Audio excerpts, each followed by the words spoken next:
computer. Okay, it's recording now. So thanks, Addy, for coming on to the channel again. This is actually going to be the first episode of what I'm going to coin second wave war room. So, awesome.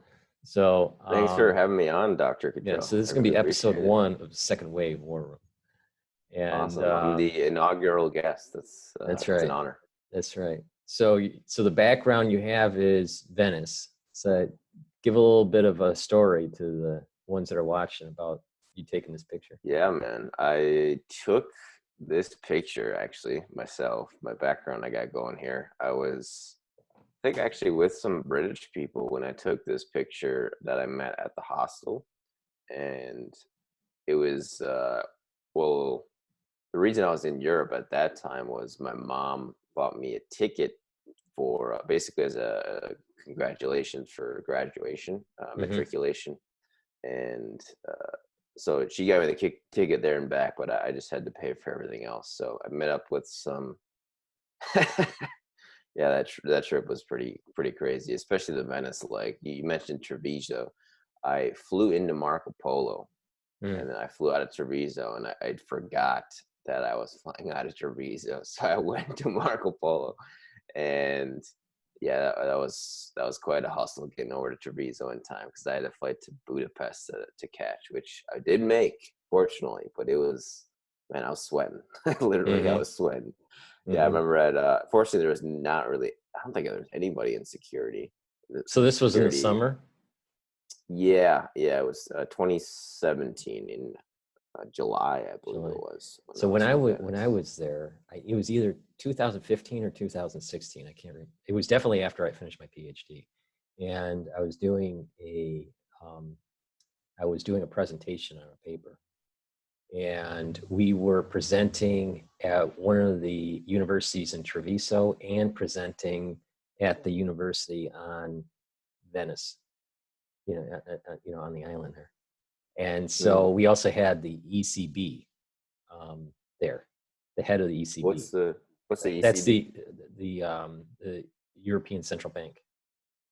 Wow. So yeah, it was pretty. It was a pretty big conference. It was pretty impressive. And so we had some, people from the U.S. Treasury there, and we all spoke about different topics. Different universities around the world presented. That's awesome. But do you remember your talk about my topic? Yeah, my topic. What you talked about? Yeah, my topic was looking at endogenous and exogenous risks, dealing with the LIBOR rate. So the LIBOR rate is the interbank lending rate. You can either look at the 1 month or the 3 month interbank lending rate, and you can use that as signals for stress in the banking industry. So, so there was many different topics there, but what was interesting is I was there, I think it was March. It was either March or April of 2015 or 2016.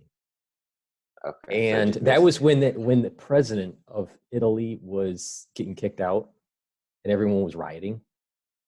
Yeah. I don't remember the name, what his name was. And there was just tons of graffiti in Treviso that was negative about this guy. It was just spray painted all over the place. And the very first place that I ate in Treviso was an Irish pub in downtown area where we all the presenters were basically at the same hotel, and about 3-4 blocks away was an Irish pub. And so I had my first meal there was like fish and chips. Yeah. In Treviso. But it was either March or April, and I was amazed at the smell of Venice. I mean, it smells, and it was a little chilly out when we were presenting. So in the summer, it must have been pretty bad down the canals. I mean, there's that stench. Yeah, I actually don't recall the smell too much, but I also don't have the best sense of smell. But I remember it was really hot. That was a a hot summer, and July in Italy is quite hot. It gets up to the hundreds somewhat frequently. So Mm-hmm. yeah, I remember the heat more than anything else. But Mm-hmm. yeah, and you can see in that picture too, it was But there not was a that lot of graffiti cloudy. there too. You remember walking around? Did you walk around the island a Yeah, lot? Yeah, I mean, yeah, I you go got down the little there. canals and and the little side streets. Yeah, yeah. I got there actually, I think it was at like 2 a.m. that morning. And I just remember having to go to the bathroom so bad. And, that's like the worst city to arrive in to need to go to the bathroom. Venice, Italy. It's like, so I'm only slightly ashamed to admit that I found an alleyway somewhere. And it would have been like, I couldn't even imagine if I was a female and I arrived there. There was not much I could have done. Well, the thing is, it's like I was dying for a coffee because it was cold out, and the Yeah. American sized coffees are like that size. It's like this small. Mm-hmm. I mean, that's Mm-hmm. large, I mean, Yeah. say they don't drink coffee like we do, where it's like No, yeah, you it's a don't big, order it's, Americano, yeah, when you're in Italy. You got to get right. that espresso. Yeah. I mean, so, but, but, we did the boat rides down the canals and stuff, it was cool. And Okay. because we were a whole group of presenters, we had a tour guide that told us the history of the island, and, Wow. how it's built on pillars. All those buildings are built on pillars. Yeah, yeah. It's So, I it's never got to go on the gondolas. I was man, you're bringing back some memories, bro. It was I was with an Argentine girl and I wanted to go on, but let me turn this off. Give me a second here. It's quite unprofessional of me. sure. She uh This is not a professional operation here. This is a soup sandwich in action. Right. But yeah, I wanted to go on the gondola, and but this Argentine girl I was with, we were speaking mostly English, but we did speak some Spanish, and I kind of could tell. I think she wanted me to pay for her, and I was not down with that. I was not about to drop 80 euro on. I was like 40 euro for myself, sure, but I wasn't going to pay for her too. Especially since she told me she was a doctor, which I don't think was true. But there's definitely more to that story I can tell you off camera. Did it involve a gondola? No, it almost did, but that was actually the Turkish girl who recently just kind of ovened me on social media. This is so weird, dude, that we're talking about this. Oh my goodness. But I remember, because what we did to get to the island, we took a boat ride. So Treviso, you had to take a train ride, and then to the coastline, we took a boat, and the whole group was on there. And as we were approaching the island, the tour guide was telling us the history of the island, and then we go through the main canal. That's the main canal. That's the center that like separates the island. And then as we were going in, there's a certain speed that you have to go in, or just like the waves are too high for everybody, so you go in really slow. And Wow. but I remember that pretty well. Yeah. No, it's just it's hard to forget going to that city, man. That was one of my favorite cities to go to, and it was great hostel I stayed at too. It's called Generator, I believe. And this, I can't see my finger. This way is Giudecca, which is the little island that I stayed on. And about 5-minute walk this way on Giudecca was Hotel Cipriani, which is actually where they filmed part of the Bond film. Which one was that? Was that Casino Royale? Casino Royale, the one where with Vesper, Casino Royale, where Bond gets betrayed by Vesper there at Cipriani, which is quite funny. But yeah, so that was cool to see. Actually, I remember I got lost going into Cipriani. I was like, oh, I'm trying to go to the other side, playing the dumb American thing. I just wanted to sneak in. Didn't work. I got thrown out pretty quickly by one of the workers there. But I just wanted to get as close as I can to that where they shot that for that Bond movie. But yeah, as next time I'm gonna go on the have a gondolier take me around. Those guys make really good money, which I didn't know, but that's great. I think they should make great money because I think they're all locals, the gondoliers. Yeah, yeah. There's only like there's not that many people that actually live on the island. Yeah, I forgot what they call them. They call them the sleepers, the night sleepers, or something like that. The citizens or the the people that actually live, that actually reside on the island. I think the demonym is Venetians, but I don't know if there's a nickname for they them call them that the I night might sleepers be missing. or the nighters or something like that. Yeah, I don't know.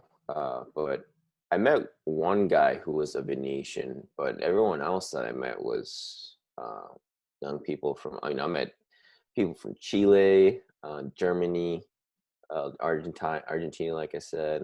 Yeah, there's just all different types of people at this hostel, and some families too. Because you could get, group. I just got the group hostel room, but you could get private rooms too. So it was pretty, definitely a higher end hostel, depending on what you were looking for. But yeah, I had a great experience there. Other than the the hustle to get back to the right airport, I ended up having to drop like 90 euros on my taxi cab to get to Treviso instead of Marco. I remember going from the airport, and the guy the taxi driver picked us up, kept on talking about because I was introducing myself, and he talked a little English, and he was saying, oh, I was telling him that I spent time in Europe, in Germany, when I was an automotive engineer.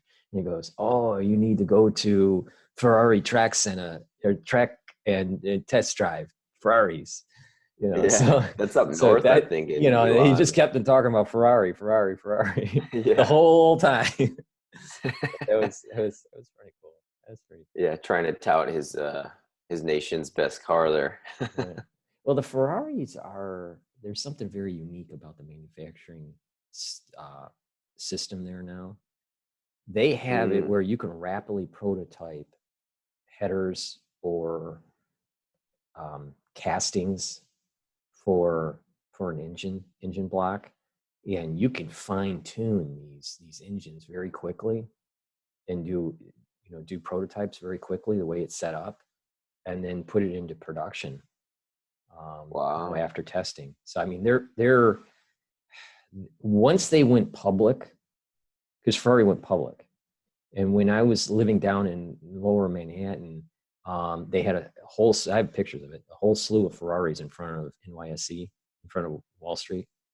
And that's when they went public, when IPO, because it used to be private, and they upgraded all of the manufacturing capability of Ferrari. Oh, wow. So it's, they basically took how they wanted to make Formula One engines and integrated that process of making those types of engines and integrated that into their production line for the Ferrari. Wow. So it's really, really cool to like see how Ferraris are made now, and the history of Ferrari, and the color Ferrari, and the race and heritage of Ferrari. It's pretty phenomenal. But what just transpired in automotive I think it was yesterday, Elon Musk, because of Tesla, is now richer than Warren Buffett. He's like a 70 billionaire, Yeah, he's I think he's like, number 7 in the world now. Is it 7? Okay. So I just like, it's pretty, it's possible. It's possible the way it's set up with SpaceX, Solar City, and Tesla, that if all 3 of those companies really do well, he'll be the richest person in the world. Oh yeah. By Not far. To mention, and the thing is Tesla isn't anywhere near the production of the other automotive companies. Oh yeah. They're only they're a fraction. So it's quite astounding. Yeah, it is. So once they really ramp up their production, they're really going to take over. Now, me being an automotive engineer, retired one, I don't want autonomous vehicles. I think that man and really. man should be driving the machine. I don't believe the machine should be driving the man. Yeah. You know, that there's a symbiotic relationship there. That it's just like, to me, it just doesn't seem right to buy a Mustang and the Mustang drives you. You know what I mean? Yeah. It just doesn't. And yeah, I think you might be onto something there. I never actually took a side one way or another. I think I was excited, like anybody else would be, for autonomous vehicles, Dr. Cottrell. But the way I think about it, and it just popped into my head when you mentioned that, is you wouldn't want a self-flying, 747, would you? And flying is much safer than being in a car, right? So Mm-hmm, mm-hmm, mm-hmm. So yeah. it's But like, yeah, go ahead. I was just saying, speaking of Ferrari, uh, I dated this Italian girl whose family in college had a Ferrari, but unfortunately, I never got to drive it, even though she said I could. We didn't date that long. But you mentioned Buffett, and I hope you hold on to that thought there, 'cause I'm sure it's good. I was actually going to mention him earlier at the beginning of our convo. He just cashed out of Goldman Sachs, I think a couple days ago. Oh, really? I didn't know that. Yeah, That's a man. big And sign. That's a big oh sign. my goodness. Yeah, it is. Wonder What does he why. think is coming? You know what I'm saying? Yeah. But he still has his position in Wells Fargo.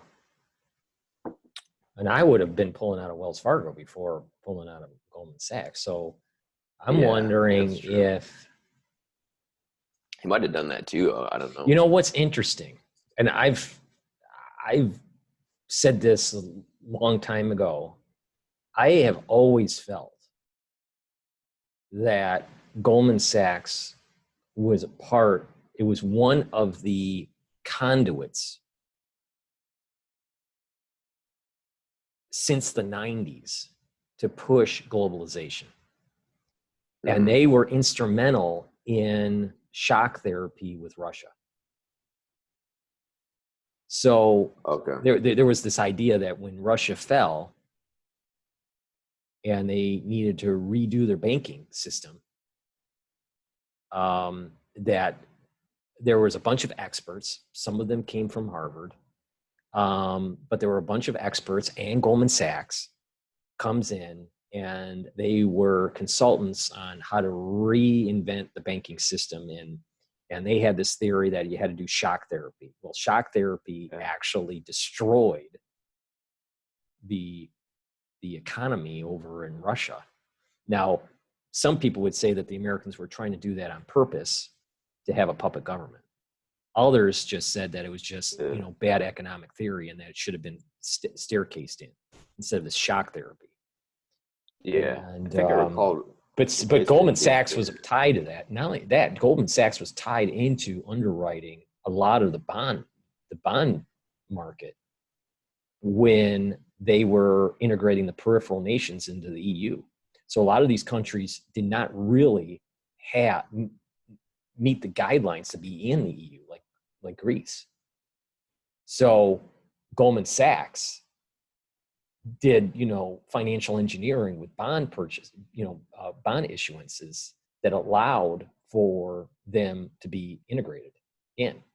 Only later, for those bonds, after Goldman Sachs already made their money, only for those bonds to be defaulted by Greece, because they didn't reach the threshold in terms of debt versus, they had a whole bunch of guidelines that a country needed to meet to get into the EU. Well, Goldman Sachs kind of financially engineered Greece and other peripheral nations into the EU. And this is part of the reason why the peripheral nations weren't doing so well. But Goldman Sachs made the money. So there's this that's why I'm saying this. They are the conduit for globalization. So how does that relate to Warren Buffett? From my perspective, it's probably that he is seeing that it's starting to turn into localization, and that there's going to be a major pushback in the next 5 years of globalization, that there's going to be the cracking of the EU, and probably this, American first mentality against China. Yeah, Yeah, and it might happen even sooner than that. Yeah, and the way Goldman Sachs is set up, it's all about globalization. It's not about localization. They're not set up like that. Now, JP Morgan can adapt and be more Americana. Yeah, can you explain that, Paul? Why so is like that? So investment banking is they got different. Goldman Sachs has different product lines or different segments of their business, but they're really not a bank. JP Morgan and Chase is a bank. And because they also do international operations, but they do a lot of domestic operations, Jamie Dimon can adapt the business model and be more US centric and not so China centric. Well, Goldman Sachs can't do that because Goldman Sachs is set up with large mergers and acquisitions, that are global. And if globalization is having cracks in its facade, then Goldman Sachs isn't going to make as much money. And I'm willing to bet that Warren Buffett, that's the play he's making, is it's an anti-globalist play. Yeah. He's trying to stay a step ahead for sure. And I think I don't know, might play into it, but they might be coming after some of these centralized banks. I mean, I think it might be a long shot, but I don't know, man. I was listening to this interview with this ex-CIA guy, and he was saying these next 3-4 months are possibly the most important in the Republic's history. Was this a guy that you've had interviewed on your channel? No, I'm trying to get him on, man. Yeah, I found him on another guy's channel, and I was just listening to it, and I want to get him in touch with someone in our circle here on YouTube. Does he know Prather? I actually don't know. He might. He might. He has his own website, and he has his own. Today's Saturday, right? Yeah. He does a webinar, I think, on Saturday. It might be Saturday or Sunday. Well, once you do, try to get him on an interview, and then maybe we could do like a 3-panel after that. It'd be interesting to talk to an ex-CIA guy and what their perspective is, geopolitically. What's the geopolitical play from their, from their experience? Yeah, man, he unloaded a dump on that interview, but that reminds me, I want to buy Mr. Prather's book here as soon as I get paid next week. But I actually read George's book, by the way, earlier this week. So how did it go? I haven't read it. I'm having him on the channel tomorrow to introduce the book, kind of try to promote it. Promote his it's other number channels. 1 on Amazon right now. That's cool. Yeah. What's interesting? I think it's interesting? the political short stories, and then I think 1 or 2 other categories. It's number 1. So I think it's important that he documents some of it. I talked to John Hogue, all right, on my channel, and so he's the Nostradamus guy. So you know who I'm talking about, right? Nostradamus, I know. He's the famous Nostradamus guy, right? So he did a reading for me, all right, and so but we weaved it into current events, all right, and he's going to come on my channel next Saturday. Saturday or Sunday? I think it's next Saturday at night, and we're going to do a much longer show based on because he writes a lot of books and he publishes on his website blogs all the time. So we're going to promote his work, but he's saying he's working on a book about coronavirus and how it weaves into the a blood plague that was predicted. All right. And he wants to weave in the book some of the things that were going on that we've been talking about the Wuhan lab, the bioengineered thing, and he doesn't know the science behind it. So I'm going to be, providing some technical expertise to him, and he's going to put it in his book. And I'm going to try to get. It's hard to find it, but since Stefan Molyneux was pulled down, we're trying to find the case against China that PowerPoint that he created and the Q&A that we did right after. The video? Yeah. Paul? Yeah. I have that video, I'm pretty sure. Oh, you still have it? If you do, yeah. If you do, that's golden. Because yeah, I'm almost positive I do. If you could send it to me, I wanted to because get the we wanted to clip, give it to John. We wanted to give it to John Hogue, and because he doesn't know the details. So I wanted to prime him with the Epoch Epoch Times documentary, and then Stefan's case against China. And then give him, all right, because that's a great primer. And then give him the research papers that are on my website and walk him through why it is the way it is, why we think of the theory that it was, a weapons program. He thinks it's a weapons program. And he keeps on saying that it seems to fall in line with a black plague, blood plague kind of prophecy. And, because I've been saying from the beginning that, that this is going to be chronic, and it's probably, blood and immune, disease more so than actually a pulmonary disease. Yeah. So, but he's going to try to weave that. I'm almost positive I have that video, man. I wanted to rip it because he said my name. He said, Addy asks a question, because I think I asked about the ACE2. I mean, I knew the question, but I was trying to throw you a slow ball there so you can knock it out of the park, and you definitely did. Yeah, I'm almost positive I ripped it. I think it was right before he got oven too, man, which is pretty good timing. But that makes me feel good, man, because I'm pretty sure I lost like 2 of my interviews with George, bro. And but YouTube, they say things, but they don't even follow their own policies sometimes. They're like, okay, we're gonna leave this video up for a week. So it was, of course, just my George interviews, and not all of them. They left like 2 of them up there, I think. And so one of them I screen capped, and as soon as I did that, they immediately took the other ones down. The ones that were supposed to stay for a week. Right, that happened to me too. That happened. Hopefully George saved them. I don't know if he did or not, but I lost some stuff that was very revealing when I was having callers calling in on Skype from Europe. They shut those guys down. One of them was called Russian. I gave him the nickname Russian. And then Churchill was the other one. Yeah, I like it. And because they wanted to be anonymous, but I give them nicknames. And who's Shrimp Zoo is, right? Yeah, man. We just okay. Talked so last, his first nickname before he wanted to be revealed on my channel, I gave him the nickname Buffalo Ted, because he's from Buffalo.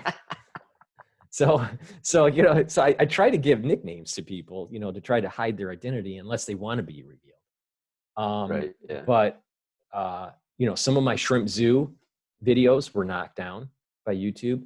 Some of the European ones that called on Skype, knocked down. About half of my hydroxychloroquine stuff, knocked down. Wow. Did you get any of that work back? Some of it I had backed up on other, under other devices. Some of it I didn't. Yeah. Because sometimes, sometimes I do it, sometimes I'm doing it live, or sometimes, I just am not, backing up like I should be, and I just. Yeah, that was my fault. And here's the problem is that we were trying to document what was going on in real time. So by YouTube doing this, they are censoring history. It's pretty cruel. Yeah. And the thing is that what if we had better journals, better journalism, more data during the Spanish flu of 1918? Oh, wow. We would have been able, 100 years later, to understand the Spanish flu so much better than we do now. Because we only understand a fraction of what really happened then. All right? But with this social media thing, people on the ground were telling what their perspective was. And by YouTube and other channels or other platforms censoring channels, they are whitewashing history for future researchers to be able to go in and say what was happening on a psychological level of the society, what was happening on, how did they dissect the problem, and how were they, what was their perspective at this time period, and then how it changed to this time period. That's all valuable PhD level research. Yeah. For sociological papers, or even epidemiological, psychological. I'm just pick, every discipline is wrapped up in this. But by YouTube censoring, they are hurting the future generations out there to be able to data mine this sediment of things that we are layering in. Mm-hmm. And everything was time stamped so that people could see it in real time. So now what has happened? Amazing. So now what has happened, at least for my channel, a lot of it is still time stamped and published, as it happened. But the things that they're pulling apart, I'm putting it on other channels, but it's not time stamped. Yeah. So it's lost its continuity.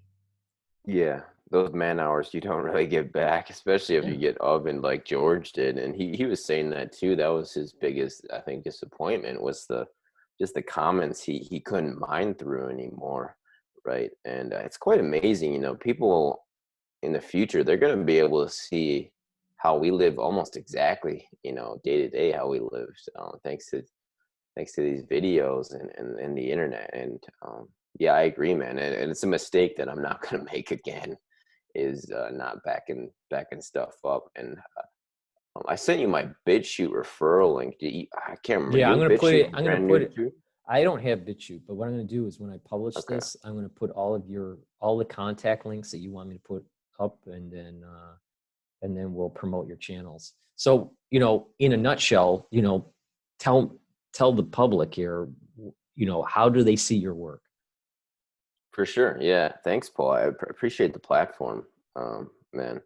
And yeah, well, YouTube was my first, obviously video platform, but since then we've got, and I don't even know how many of your viewers are aware of this, Dr. Cottrell, but we got, these new websites popping up like BitChute and Brand NewTube, which actually you can do live streaming on as well now.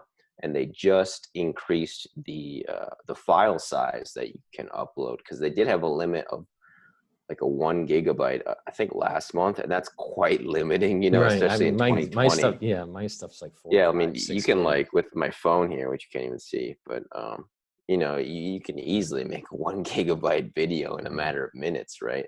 So that's good. They kind of removed that, but yeah, and the advantage of those sites is not only is it a backup, but they are very open with free speech, right? They're and it's YouTube's policy, right? They're a private company, regardless of how we may feel about it, especially as it pertains to the monopoly they have over this sphere as it stands. But we are getting Brand NewTube expanding, and I guess I'm a Rhodium account now, which I was telling Shrimpsu yesterday, which I'm assuming you know what Rhodium is. I didn't.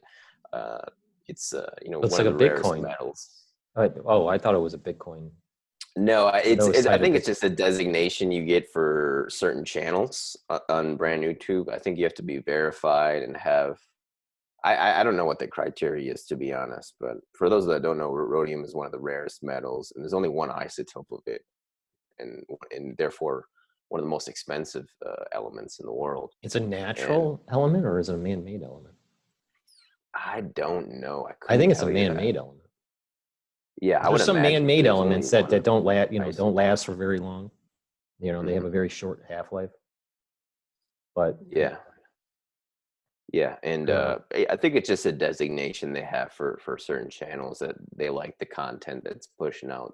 So I got that designation. I didn't even know that. One of my subscribers was like, "Yo, man, you're a Rhodium channel." I was like, "What does that mean?" So I looked it up, and yeah, it's just a great place to backup stuff, and additionally to have a sphere where you can, have an open forum without self-censorship as well.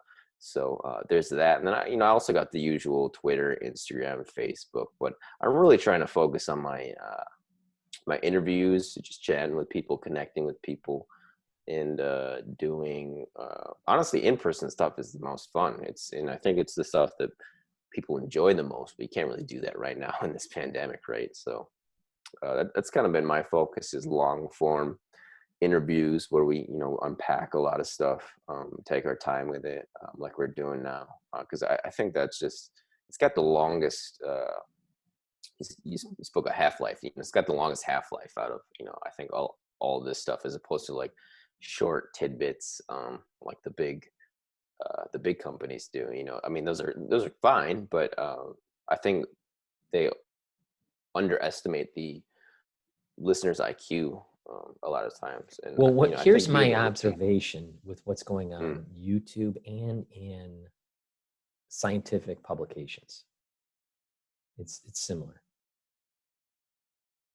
There is a desire for individuals to publish, either published books or papers, white papers, on YouTube, all these different blogs, all these different ways, all these different modalities. What they're doing, the big platforms, is they're censoring people like you and I, and unsubscribing, people from channels. What happens is over time, the mainstream starts to accrete subscribers, and they gain the story. See, where we were powerful was that mainstream did not have, quote, ownership of the narrative on the alternative platforms like YouTube. Right. Now what's happening is we are becoming deplatformed as they are growing on YouTube. And so we have to move to other platforms that they aren't as big. Now, how does that pertain to science and Nature and Cell and all these, big scientific journals? Certain papers that are very important papers are being withdrawn. And the scientific community would say, well, you're referencing a paper that was withdrawn, so you can't use it as a reference. Part of the reason why they're withdrawn isn't that they're wrong. It's because of the way the scientific community works. If you start putting out stuff where you're not getting grant funding for your lab, you are going to take down what you published. Or if it's going to affect your career, you're going to take it down. So like this is this is the problem, is that they are gaining, I'm seeing it with coronavirus, they are gaining the narrative by disinformation through a couple different means. Publications of prestigious journals promoting a certain perspective and not showing the other side of the debate. They're only pushing one side of the debate. Like, for example, the zoonotic versus the bioweapon debate. I think it's very clear that it's a bioweapon. I have proof of it. But there are people in the but there are people in the scientific community that still are pushing the zoonotic, because they keep on, pointing to papers that were published in Nature saying that it was zoonotic. See, that's the point that I'm making. Is that as they are taking our channels down on YouTube, eventually the mainstream narrative 5 years from now will be the main narrative. And that is my concern. And it's our obligation to make sure that you take your content, my content, and Stefan Molyneux's content, and so many others, and make sure that it's mirrored on other platforms. So the message, the warnings, the data, the journalism is maintained for another generation. Yeah, it's really war of attrition via information. Yeah. And It is General Michael Flynn, he said we have an army of digital soldiers, and I think we're both definitely part of that army, Dr. Cottrell. And yeah, it really is. It's a war of informational attrition at this point, and we need to just keep fighting. Just keep doing everyday consistency. So, on these other platforms, do they monetize? Do they monetize your channel? They do, yeah, which is great news. I mean, they're in their infancies, right? BitChute's a toddler. Brand YouTube is a baby, I would say, at this point.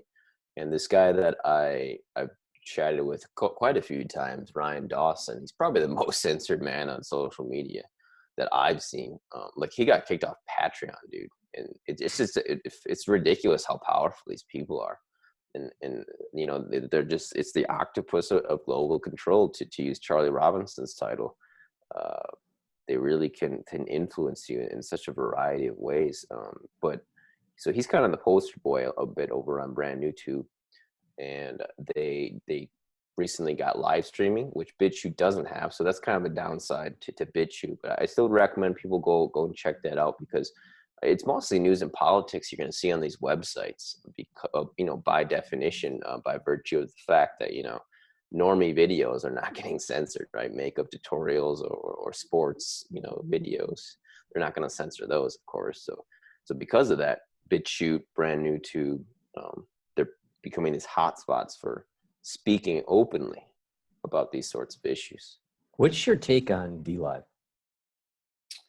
DLive, I've had multiple subscribers request that I get it.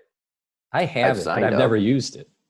Yeah, I have one. I have a DLive account, but I've never used it because it just seems too complicated. Yeah, I'm not gonna lie, I don't know how to use it either yet, but I might check it out. Mr. Dawson uses it, I know.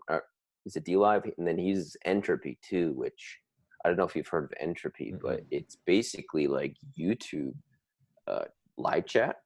So you can stream to Entropy and YouTube, and you can get, I think they're called shekel chats, so basically like super chats via Entropy only while you're streaming to YouTube, because he never had the ability to get super chats, and like I said, I got demonetized last week, so or 2 weeks ago now. So I lost that, but he never had it. So he took advantage of Entropy, because you go over there, you can send the super chats, no problem. That's a good idea, actually. Yeah, and another thing too is the live chat is not as censored, so you can be a little bit more open with that. But I'm not really at a point yet where that is such a huge deal. But I definitely want to look into that Entropy stuff as well. But yeah, it's just a matter of learning how to do it, which I've just been focusing on content recently. So, well, see, what hurt me was that, I was taking the funds that I was earning from YouTube and I was rolling it into buying stock for the store, for, the supplements that I'm selling. Mm-hmm. And then when they cut that, so I've reduced the amount of stock that I purchase for inventory. Mm-hmm. So I just and it's a shame because, it's to help people, but it is what it is. But I reapplied for monetization, but I doubt I get it. It's been hanging there. I mean, it's been, one channel was almost 4 weeks ago, and the other channel has been 2 weeks since I reapplied for monetization. And you still haven't heard anything back. It just keeps on saying in process. And it just, they're censoring. There's no doubt that they're censoring, so that's why I made a conscious effort to move my content over to Brighteon. And then, because I do shows with Mike Adams, so, I'm just moving my content over there, but it's a smaller platform. So you're not going to get the thousands of views on a video like I'm getting on YouTube. Yeah. That's where all the traffic is on YouTube. Yeah, that's the problem. So I'm trying to move the traffic over from YouTube to Brighteon. So my real focus right now is, as a secondary platform, is Brighteon. Now, Okay. maybe that's a strategical error. I don't know. I don't think so, but I'm really just focused on that instead of being on, moving everything on all these other platforms too. I just don't have the time. If I, wasn't doing all the studies, then I could just sit and, okay, I can upload on 5 different platforms, every video I make. And, but I have a limited amount of time, and I can't do that. I gotta be very strategic. Problem as well. Yeah, you got to allocate, get that Pareto's principle going to reference another Italian. Right. But yeah, and not only that too, and they are improving it, but it takes longer to upload to these other websites because they just don't have as many servers and as powerful servers sometimes as well. So because of that, and my internet's not the fastest. So, and I'm working on trying to get a situation where I can have fiber optic as soon as I can. It's probably going to be months before that happens. So that's another kind of hurdle is it's just the slower upload speeds as well, which even on YouTube, I've noticed a slowdown of upload. What I have found out with YouTube isn't so much the upload, it's the processing. It seems as though they're scrubbing my file. They're searching it because it's taking it's taking 5 times longer to process a file. Yeah, I noticed that too. Like brand YouTube, they don't do that, but it's taking just as long to upload a video to YouTube, and this never happened until I got demonetized. So it's quite unfortunate. And not only that, when I do some shows with Skype, especially on the Oppenheimer Ranch, I say certain things, and all of a sudden, the audio kicks out. Yeah. It's just like someone listens through Skype. Yeah. It is. I've been on Oppenheimer Ranch, I don't know, more than 15 times. Oh, and shout out to them. We get censored big time. I mean, it's very obvious, and I have to repeat myself because it cuts out, and it's like usually talking about CIA or talking about FBI or talking about Fauci or something like that. Yeah, audio cuts. Another Italian. So this is the Italian show, but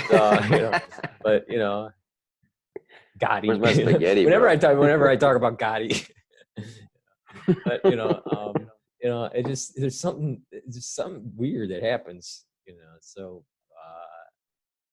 but you just got to keep on persevering. But when we do publish, just give me all the links that you want in the description, and I'll have that at the very top of the description box so they can. Yeah, I'll put my Patreon up top. Yeah. I just got my second Patreon yesterday. Shout out to Lynn.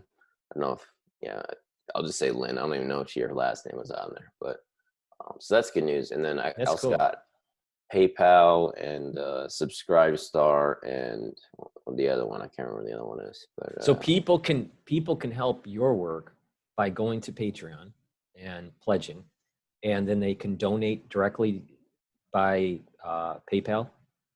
Yeah, whatever's easiest for people. If you're struggling financially, please don't give me money. Of course, just subscribe. Or hit the bell, check out some of my videos, and my shtick is basically, if you're Warren Buffett, please donate. If you're Bill Gates, please donate. If you're even Fauci, please donate, because it is important that we use the scientific method and prove that you're, globalists and trying to destroy the world. Yeah, right. So it'd be really nice that you help the effort.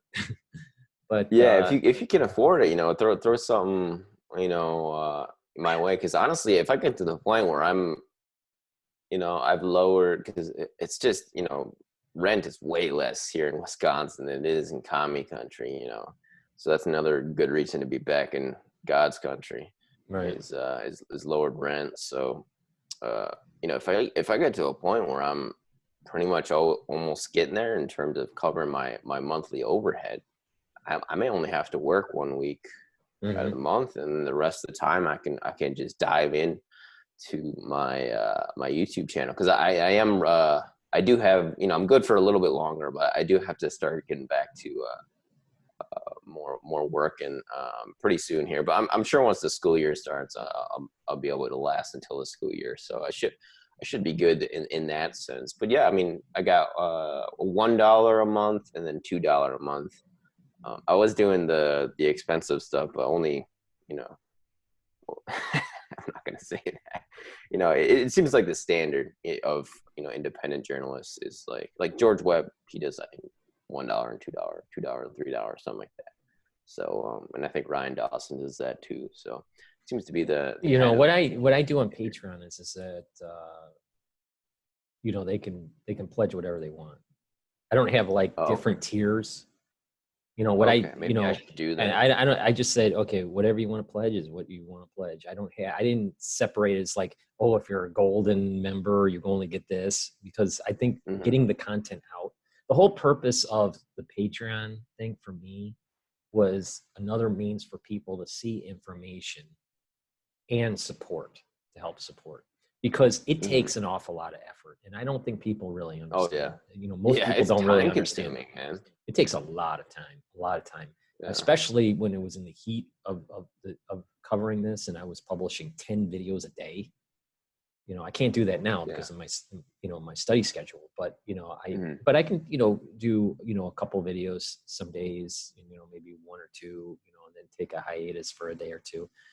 But the content that you and I produce, it's not just 15 minutes, it's much longer.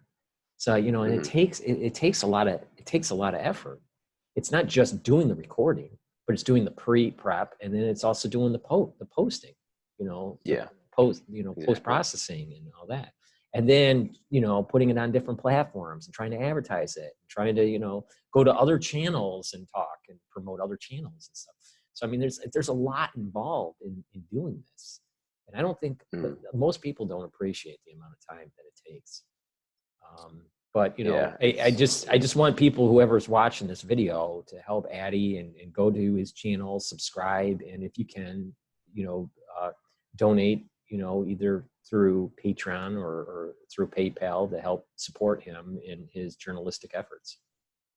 Thanks, man. I appreciate that, Paul. Yeah, it's much appreciated. And again, if you don't have the dough right now, it's no problem. Just, check out, give me a chance at least, check out some of my more popular videos. Well, if for the people that are not helping, at least financially, what people could do is take your videos and links and, help spread the word, by posting on their social media accounts, their Twitter or Facebook or Instagram or whatever. I totally destroyed my Facebook and Twitter account. I mean, because of all the trolls. And you self-owned. Why was that? Well, it was just, the heat was just too, it was just, the trolls are just unbelievable. Just unbelievable. For me, I didn't get that much really traffic from Twitter. And I didn't get that much traffic from Facebook. I had a lot of traffic from LinkedIn. I had a LinkedIn account since I don't know, 2008 or 2009, when it was, it was early on. Oh, wow. Yeah, I think I started it when I got my MBA. So it was like 2008. So, I had it for a very long time, and I had over 20-some thousand connections. So it was painful to just nuke it. But I think nuking it, actually, it's interesting. Now I'm becoming more mysterious. It's like, who is that guy? It's like, I sort of know him, I sort of don't. People that know, people that knew me early on know who I am. But the ones that are new, it's like, well, he's like mysterious. So it's kind of like the Eddie Vedder thing. It's like, I'm looking at what was going on with Pearl Jam. It was like Pearl Jam became big because they decided not to tour. You follow me? So when they were big, I mean, they were touring, they got really big, and then Eddie Vedder was like saying, you know what, let's just pull back a little bit, and they got even bigger because of that. And same thing with REM. You know, so it's like sometimes not being out there trying to promote all the time on all these social media platforms, you actually have risen to a higher level of awareness out there. When you decide to say something, it's much bigger. So I'm trying to apply what I remember observing during the grunge days in the 90s. Yeah. What was going on with some of these bands. The Jay-Z principle. I don't know if you've read. I don't know if you've read the 48 Laws of Power, but there's a law. It's called "Use absence to increase respect and honor." Well, that's what I'm talking about. That's what Eddie Vedder did, with Pearl Jam in the 90s. So I just that's exactly what I'm talking about. That's exactly. It's a power law, man. But again, it's with these power laws, it's contextual, right? And that's why the last law is my favorite. Assume formlessness. I shouldn't do that right now because I'm not as big as Dr. Paul Cottrell. Wait, assume what? What's the law? Oh, the last law, number law 48, is assume formlessness. So think of the Bruce Lee quote, like become like water, right? Right. Which is why I love that law, because it's many people don't have that sort of like kind of Asian philosophy style thinking, right? It's very Clausewitzian, to use like military philosophy terms. Verpunkt, like you got to do it this way, right? Well, when do I have to use this law? Tell me when exactly. Well, it doesn't work like that. Life doesn't work like that, right? So sometimes it'll apply, sometimes it doesn't. And for you, because you got to a point where it's like people are anticipating, like, oh, Dr. Cottrell released a new video, then he's gone. Where is he? That demand was there, but the supply just disappeared. So the demand even, it rose even higher, right? And Hove is really, JC's really good at doing that. He's really cerebral businessman and rapper. Whereas you got, and it's a personality thing too. And you got guys like Kanye who, it's just so hard for him to do that, because he loves being in the limelight, and maybe he shouldn't do it, because of. I think it depends on the person. It depends on the content. It depends on what the landscape is at that time. But at this moment, sometimes less is more. Sometimes more is more. Yeah. Yeah. And right now, I think less is more for what I'm doing. But that kind of dovetails into what's going on with the second wave. So I don't know if the last time we talked about, have we talked about this? Are you familiar with the mutation, the D614G mutation? You informed me slightly, and I was gonna, you have to forgive me, Paul. I was gonna check it out last night. I was working all day yesterday, and I was up till 3:30. And because I talked with actually Shrimsu, as I said, and we spoke a bit about you. So I was working on editing that. Positive or negative? So I haven't checked out the details. But you didn't answer. You didn't answer the question. You're still not answering the question. It was definitely positive, Paul. Okay, just double checking. No, I like Shrimsu, and the thing is that I've always viewed Shrimp as someone on the front line, with what was going on in Buffalo. He was he was right there saying, "Hey, we got a problem, Houston, and no one's listening." And EDC wasn't listening, the governor wasn't listening, and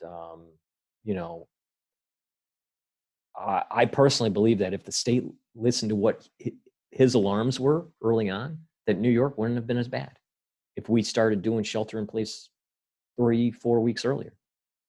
And the signs were there to do it. There was no doubt about that. It's just the governor wasn't. The governor was more at that time. Everyone was focused on the impeachment, trying to get Trump impeached. Of course. That Orange was man bad. Yeah, that was the whole mentality of the Democratic Party. And then right when that was done, then it was, oh, we got a virus problem.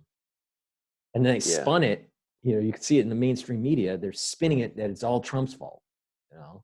Yeah. So It's like, just ridiculous. yeah, it's like, but or the mask thing. That's a Shrimp and I talked about a bit too. So like they were so like masks don't do anything. Even the freaking the supposed science leaders, or they don't do anything. We don't need masks. Meanwhile, they're stockpiling masks like no one else. well, they changed their tune, at the very beginning Yeah. of the story. This is why it's so important to maintain the timestamp on YouTube or on these other platforms. It's just that it shows rewrite history. Because truth. There's big truth, big T, and little T. Yeah, there's and truth, little T, is transient, based on new information, and this is why the timestamp is so important. So the truth of Fauci stating early on that masks don't work, he was saying it primarily so stockpiling for the first responders. Now, at that time, there weren't many cases in the United States. So, I mean, Addy, you don't realize it, but you will, in 5 years, you will have so much knowledge of being in the middle of this about Corona that when you start hearing about people saying certain things 5 years later, you're going to say, that's not how it happened. Yeah. I was there. It's like these stories, it's like these stories when these people talk about like war, that it was, and they were never at the battlefield, and they're talking about the war, and the soldiers are going, that's not how it happened. Right. So this is the point I'm making here is that you have knowledge that you don't realize you have, that when people say things, you're going to say, that's not how it happened. Yeah. But they're whitewashing it on these platforms. So you can't, they're trying. And people will say, well, prove it, It just makes me question literally all of history, man. Like, it's like, because we didn't have video cameras, in the 19th century, and it's like, what actually happened back then? Like, how do we know what actually happened? It's just scary, really. This event, I think, falls right in line with the Tuskegee incident. Tuskegee, is that your Tuskegee incident, or the nuclear weapon testing on individuals, in the Pacific Ocean. Oh wow! These things that at the time people didn't really realize were happening, and it was only decades later where the government admits. Yeah, like MK Ultra. Right. Like, for example, MK Ultra, the Unabomber was part of that program. He was broken by that program. But in the 80s, when he was bombing everyone, it was like considered like he's the a crazy individual, this brainiac, genius, crazy guy. But the reality of the situation was it was a government program that broke him. And that was never brought up.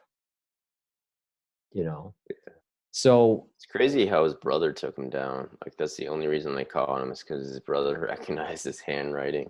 Right. It's quite amazing. Well, I still think that who was at fault was the government, not him. Because I think they were doing things that they shouldn't have been doing with MK Ultra. There was this idea that the point is that the government feels as though it can just experiment on its citizens, or if it does things for weapons program or military intelligence or whatever, that whatever the collateral damage is, it's worth it, and that whatever lives are affected, it doesn't matter. That discussion needs to be brought up, and people that are in charge of these programs need to be held accountable. And that's why I am so animate about, the Fauci, the Birx, the Redfield, anyone that was part of the weapons program for this bioweapon needs to be held accountable. That includes even the research. That includes the researchers. The researchers should have had, at a certain point, I can understand when they were doing the basic science to see if they can come up with a therapeutic. But once they realized that they were part of a weapons program, the bioethics of the scientists should have kicked in and said no. Yeah. Now, some of them I'm sure did say no, and they just said, I'm not dealing with this, and I'm not doing it anymore. I bet some researchers did do that. Other researchers didn't, and they took the grant money and continued on the efforts. And those individuals need to be held accountable. And if held in a court of law guilty, they should be hung for treason, against the country and against humanity.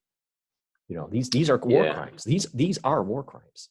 And the bioethics of this needs to be really brought up. But it's also shining a light on rogue DOD, doing things they shouldn't be doing. And the people that are running that need to be held accountable and brought to justice. And we need to start and eliminated if convicted. Oh yeah. The treason clause, in our Constitution, we got to start enforcing that within the next, few months here, because there's just so many, traitors to the United States Constitution, to the people, to the president, to our leader. Well, here's the thing: is it's like General Powell. You remember who you know who he is? Colin Powell. Yeah, Colin Powell. Yeah, so I did a project on him in 4th grade. Okay, so Colin Powell, he was basically running the show in the Middle East when I was an undergrad. When they did Gulf War I, with Desert Iraq. Storm. Excuse me. Yeah, Desert Storm, right? Desert Shield, instead, then eventually we turned into Desert Storm. Yeah. But he was on Jake Tapper on CNN just recently, and he's dissing Trump, saying that he's a terrible president and all this stuff. But Jake never asked him, after you retired as a general and you had a very prestigious military career, a great military career that other officers would dream of, all right, and you have a very good pension, and you can do the whole lecture circuit and write books and all that. How many contracts did you get after your generalship when you retired, and how much were they? This guy ended up becoming a multimillionaire from the contracts that he was a part of for the defense, for the military industrial complex. And that is tied into a new world order. And this is where people are missing the boat, is that when they are going against Trump, they are going against Trump because they are the new world order.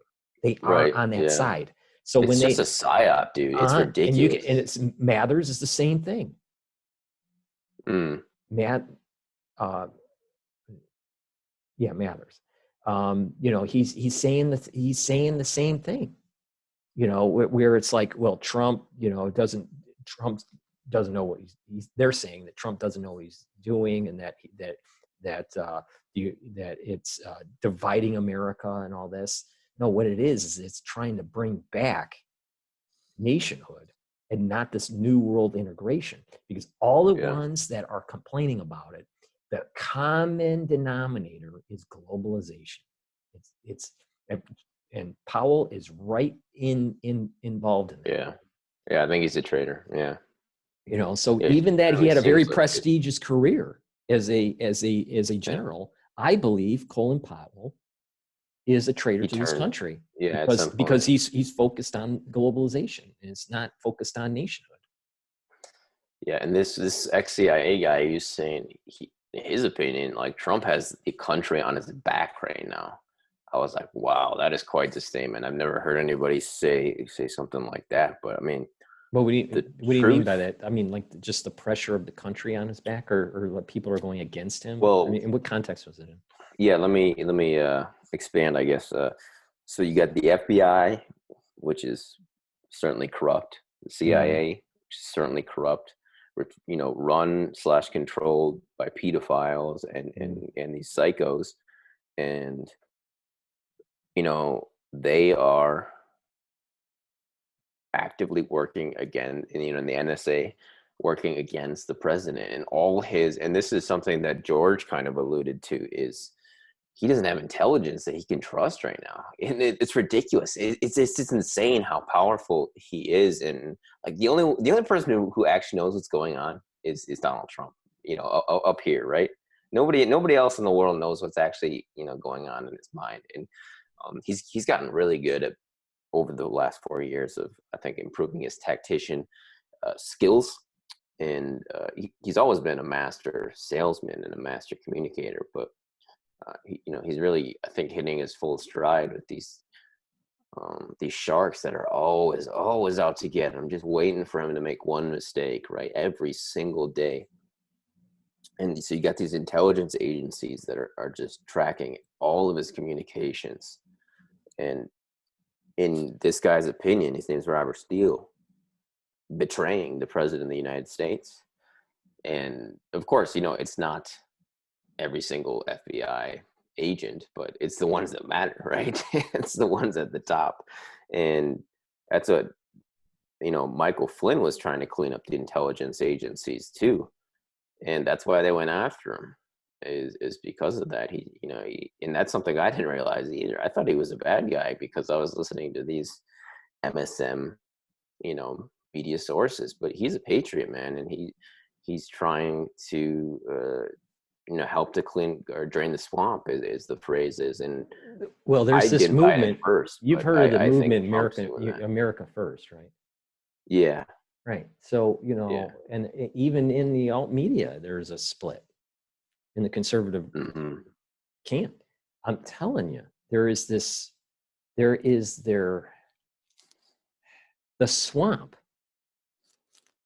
It's so infested with so many different creatures, but they're all globalists.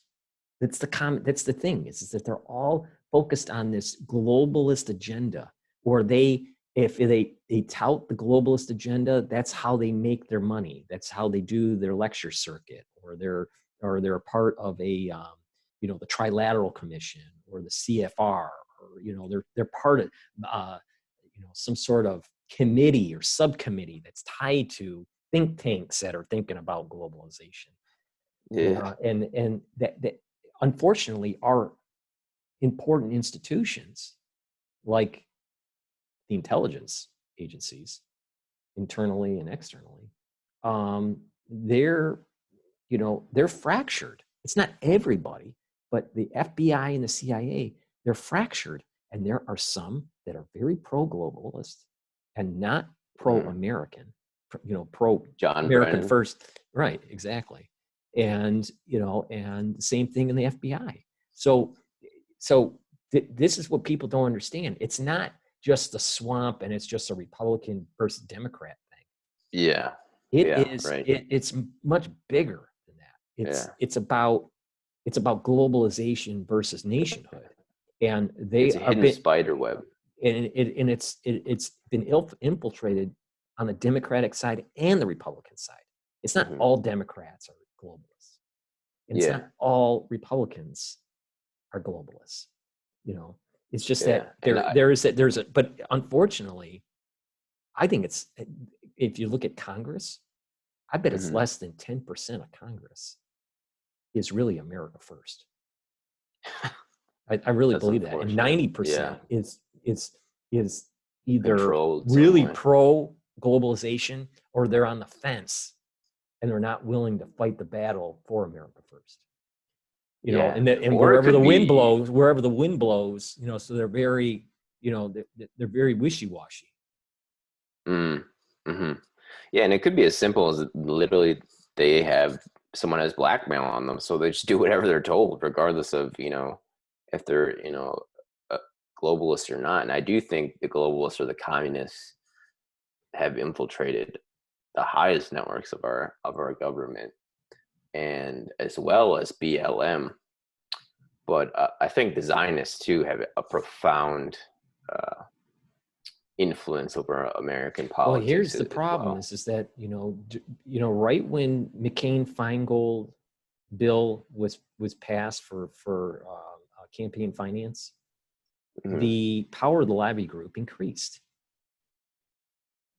And unfortunately, all these lobbying groups have infiltrated the United States and has pushed this global agents, foreign powers. Yeah. And with Citizens United too in 2010, I think it was, the Supreme, we have to overturn that Supreme Court ruling as well. And I mean, the intelligence agencies, they have to be cleaned out. They have to be flushed out. We have to smoke them out. And I think that's why we're seeing this ridiculousness, dude, with this pandemic and how they're, this cabal is trying to milk it, is because they feel the ring closing around them. And I use the analogy of the Battle of Berlin when, the Nazis were encircled. It was mostly old men and boys, and then the Nazi high command. And, they tried to escape. Some of them committed suicide. Some of them imitated Russian, those that could speak Russian. Some of them just tried to run away, which pretty much never worked. But, and I think they feel this ring closing around them, right? With Trump kind of at the helm, and, us, we're part of that, just kind of try to flush them out. And they're doing whatever they can to try to hold on to that grip of, that cabal grip that they've had for so long, and we just got to keep working to smoke them out. Well, I think it starts, this cabal that you're talking about. I think the warnings were exactly what Eisenhower was saying when he was leaving office. Yeah. It's this military industrial complex and secret societies. He coined that. Yeah, that secret societies that are running rogue, and they're trying to destroy this country for their own personal benefits.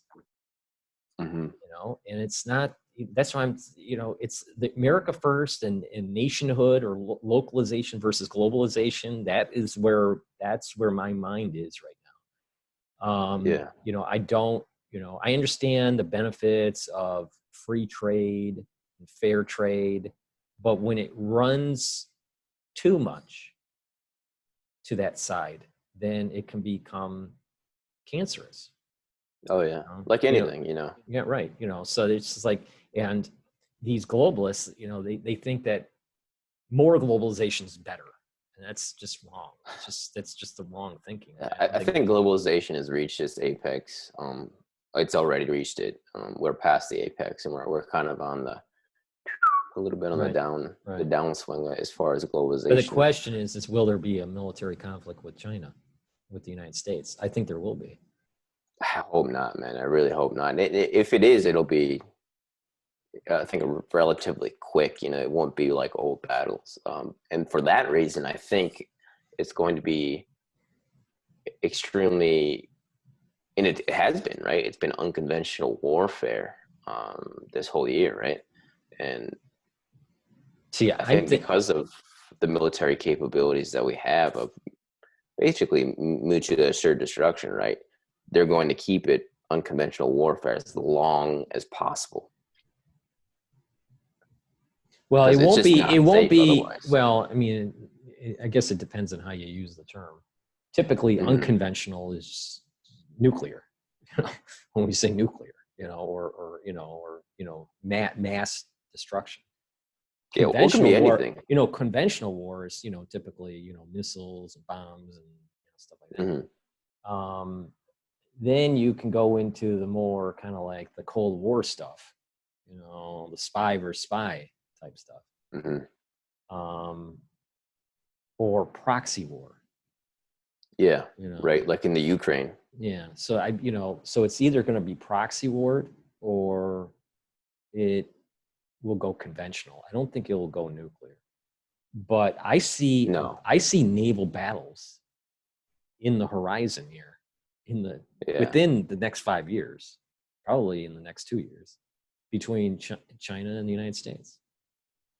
Because I think that what's going to happen is China's going to say America's weak. It's so indebted. It's so indebted because of the crisis.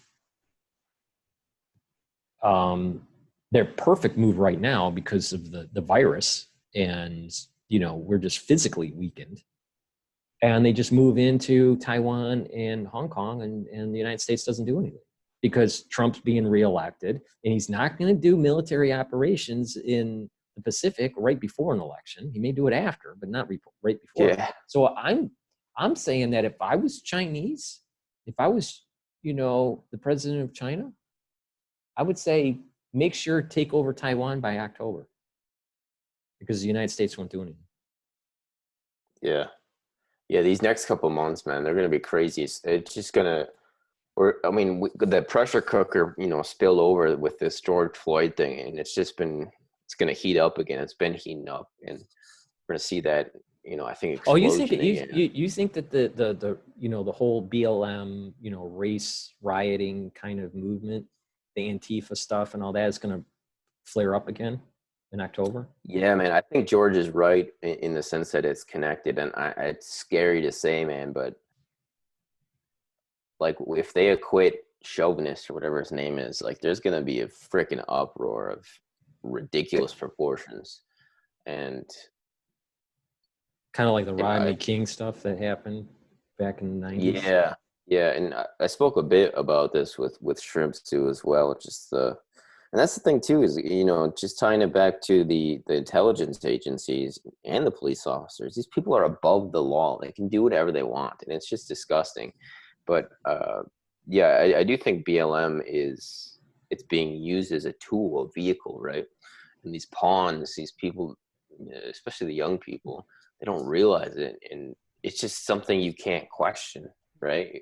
Or you're a racist, It's like, you support Trump, you're a rapist. You support rapists. It's like, it's hard to really, get to a dialectical approach with these sorts of people. Well, I make it very clear. I'm voting for Trump, and the reason is that I am pro-America, and I do not. Oh yeah. I want to roll back globalization. I want manufacturing to come back to the United States, and I want to maintain the hegemonic power in the Pacific. And I see that in Trump. Yeah. Unfortunately, I think that Trump didn't do enough for freedom of speech and protecting, civil liberties on social media platforms, which was stupid. He should have, because we would have been able to help him get reelected on these social media platforms if he was being more proactive. But he didn't do that. Well, now, what did surprise me is him acquitting, or not acquitting, exonerated or commuted Roger Stone. Mm-hmm. So I was expecting that to be after the election, not before. Yeah, and we'll put his feet to the fire, I think, as far as the social media censorship goes, and that's another thing this guy Steele talks about as well. But we have to get him back in office first. I think it's very, very much in the balance. The Republic's in the balance right now, I would say. And I think more so than I realize, and more so than a lot of people realize as well. And it's scary. It is. It's concerning. There's two things that I think he was running on, two policies that he was running on that he failed. And that is, he gave the impression to many people that he was going to really investigate and shed a light on vaccine safety issues. He didn't do that. He didn't do that. And he's looking like he's pro-force vaccine because of this crisis. And the other was the censorship, on these, freedom of speech censorship stuff that's on these social media platforms. These two things I think he really, really failed on. And that it's important, even though it's important to get him into office, it's also important to actually shed a light on him and say, you know what, you failed. Trump's been successful in a lot of stuff, but we got to call him off on when he fails. And he needs to be accountable and reverse, correct course to make sure that our civil liberties are protected. It's ridiculous that you and I, and many, many others, much bigger channels, have been absolutely nuked because the mainstream doesn't like what they have to say. There's one thing about them saying, you know what, this content that you're saying, the advertisers don't like it, so we're not going to monetize you. But for them to take your whole channel down, and not give you a link to be able to download all the content that you gave them. Yeah. And all the, all of the postings and all that as metadata. There should be provisions within laws that state that you have to give that data and the metadata to the owner of the channel. Property. Yeah, because it's intellectual. I view it as intellectual prop, that when you upload your content on your channel and those comments and stuff are on it, that's your intellectual property. Yeah. Because it's a catalog of your thoughts. It's a catalog of your work. And just like if someone takes that information and doesn't get your permission, you have copyright on that. You automatically have a copyright on it. They can't, there's some people that take content from videos and, and repurpose it and stuff.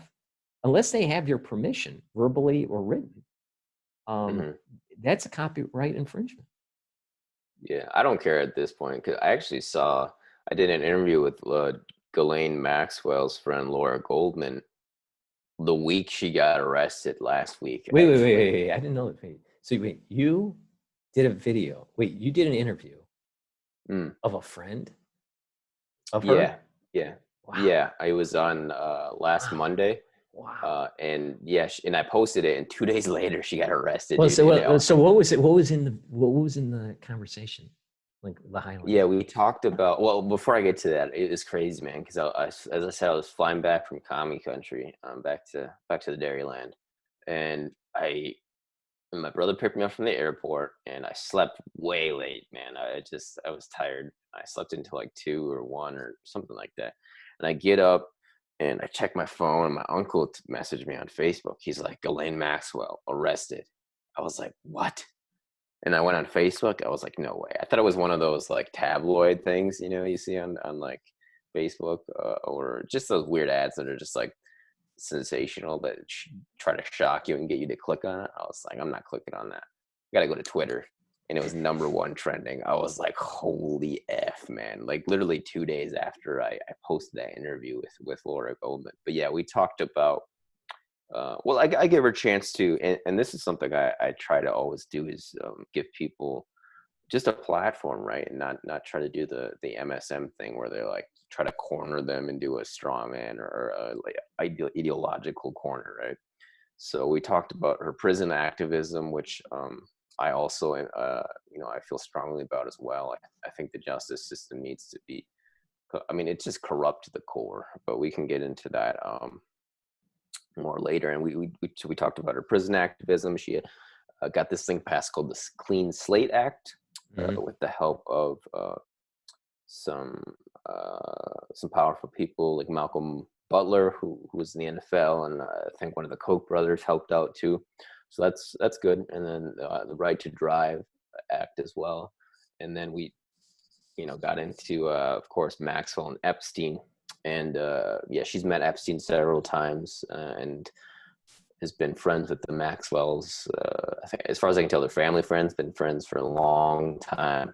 And she, in the first interview I saw with her, she was kind of blindly defending Ghislaine, and she kind of changed a bit when she talked to me. As far as I could tell, she was saying that she did validate the girl's claims that she's a rapist pedophile to a certain extent, but at the same time she was still defending her. And I think why, the psychology behind it is, and I didn't know this until I saw her interview with Piers Morgan, which it was kind of annoying because like my interview has like 1,000 views.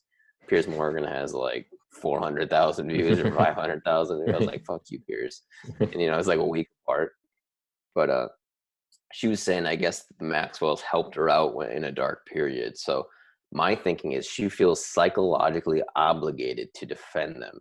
And I think this is one of their ploys that they use with their victims too, is they would buy them gifts, give them money, pay for school, whatever. Mm-hmm. Then you feel kind of like almost like an obligation to. Well, I would spin. I'd spin. You could be right, but I would spin it a little differently. I would think that. Oh, really? Yeah, that it's rare, very, very rare, for an individual to be purely evil.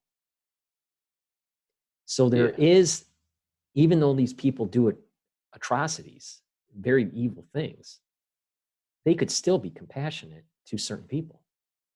So when people say, oh, they did something compassionate, that might be because, that's just that 2% of their soul is compassionate, and the other 98% is evil. It's very rare where someone is 100% evil. So it wouldn't surprise me that she had a compassionate side to her. But but I think, honestly, I don't think that she was. I think she got sucked into the whole Epstein world and then became that. I don't think she Ghislaine? was. Yeah, I don't think she was like. I think Epstein made her that way. Yeah, that's. I think what it was is that she was in love. I think she was in love with Epstein, and then I think so. And that through love, she just became more and more like him. That she morphed to him, not that they were independently similar souls that met and created this network of atrocities.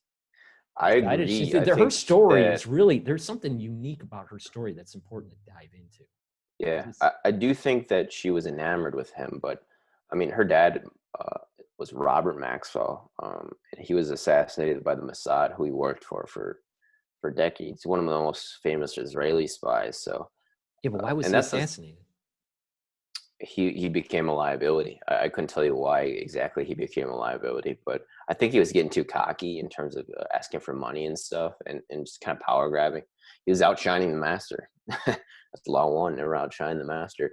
And so Laura says that she was enamored with him, which I could see. I think I agree with that. But Ghislaine was way more powerful than Epstein, in my opinion. Epstein was just a pedophile, and he was. And I don't know how they connected insofar as why they chose him. I mean, he was a handsome guy, obviously, but he was like a failing private school teacher, as I could tell. But what's crazy is Barr's father hired him at the I think it was not Wharton, the Dalton school where he worked at. A.G. Barr's father hired Epstein for that job. And after that, he then, wow, yeah, isn't that crazy? And then he worked for Bear Stearns. Which right. of course we found out later was just a cutout.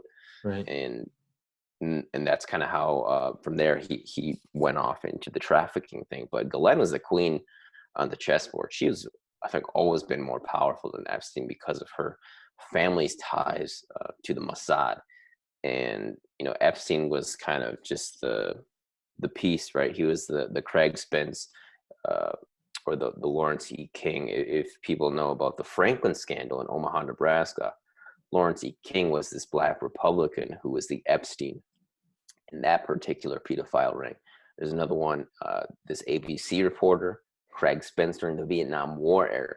He was the Epstein during that particular time period in that pedophile ring. So they find these pedophiles one way or another. I suppose it's not that hard if you're the NSA or whoever, the CIA, FBI, and they try to find the best candidate, right? And they select them, or they just stumble on them accidentally, and then they use them for these networks. And the thing is, they're quite disposable, right? Spence killed himself. Epstein killed himself, and some people don't even think he's dead. Like this guy, this CIA guy. Epstein's prison and where he supposedly committed suicide. Yeah. I lived right by that area when I was in Lower Manhattan, because it's not that far. It's by the court area, the courthouse. Mm-hmm. So I mean, I just very, very close. And I remember when that happened. It was like, oh my God! And a lot of people were like saying, "Oh, Paul, why don't you go outside and start filming?" And because it's so close to where you're living. But, and like the CIA guy, he thinks he's still alive. Glenn, I think, is much more likely to be alive. We haven't seen anything, dude. We haven't seen a mugshot. We haven't even seen the FBI storm her house. Like, usually you see the video where they, like, you know, they storm the house or whatever. Well, look at what they did to Roger Stone versus what they did to her.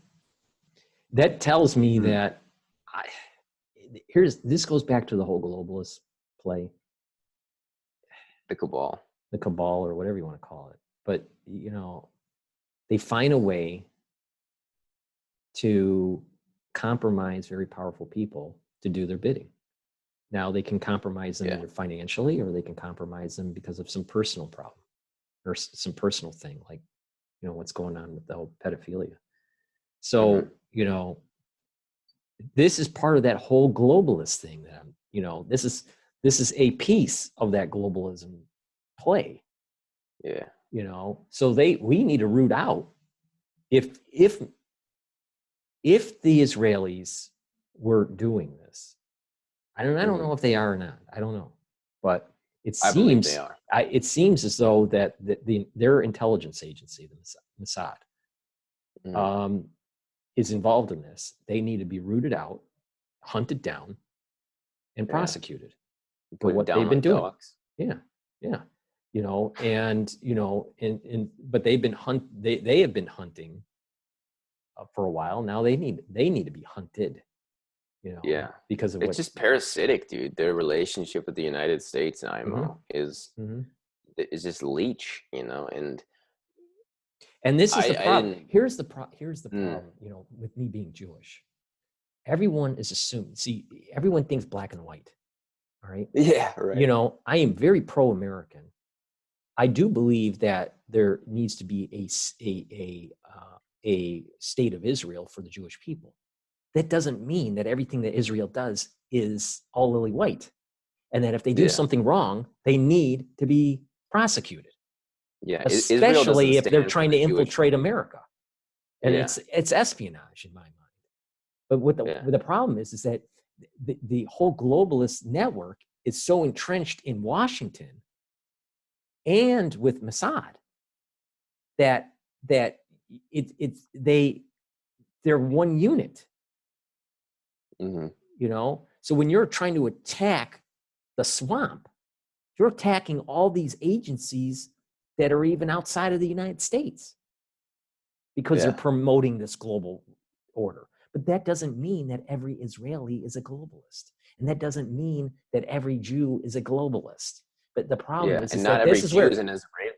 Right, and this is the problem is that, you know, then all of the anti-Semitism comes in. I'll tell you, once I started this whole crusade trying to inform the public about coronavirus, I've been called a Jesuit shill because I went to Fordham University for my pre-med, and you know, and some, you know, globalist, you know, Zionist thing, and you know, and I'm as American as apple pie, you know. I just people are so stupid with their black and white mentality. But the reality of the situation is that you have to hunt the globalists down, whoever they are. And that's the Rothschilds and intelligence agencies Zionists. And, you know, right. But, you know, but the thing is that it's not so simple as Zionist versus not Zionist. No, I'm not saying that. You know, because there's multiple factions at play here. Right. Because if you think about it, pure Zionism is the idea of statehood for Jews. That's what that means. Now, within it is also a world integrated agenda. There's a faction. So it's just like the Democratic, or let's say the Republican Party. Not all Republicans are America first. There's many that are not America first. It's the same thing. So we can say the Republican Party, as an example, is factioned, that there is a globalist side of it and there is an American first side of it. Well, the same thing in Zionism. Zionism, there is a faction that is,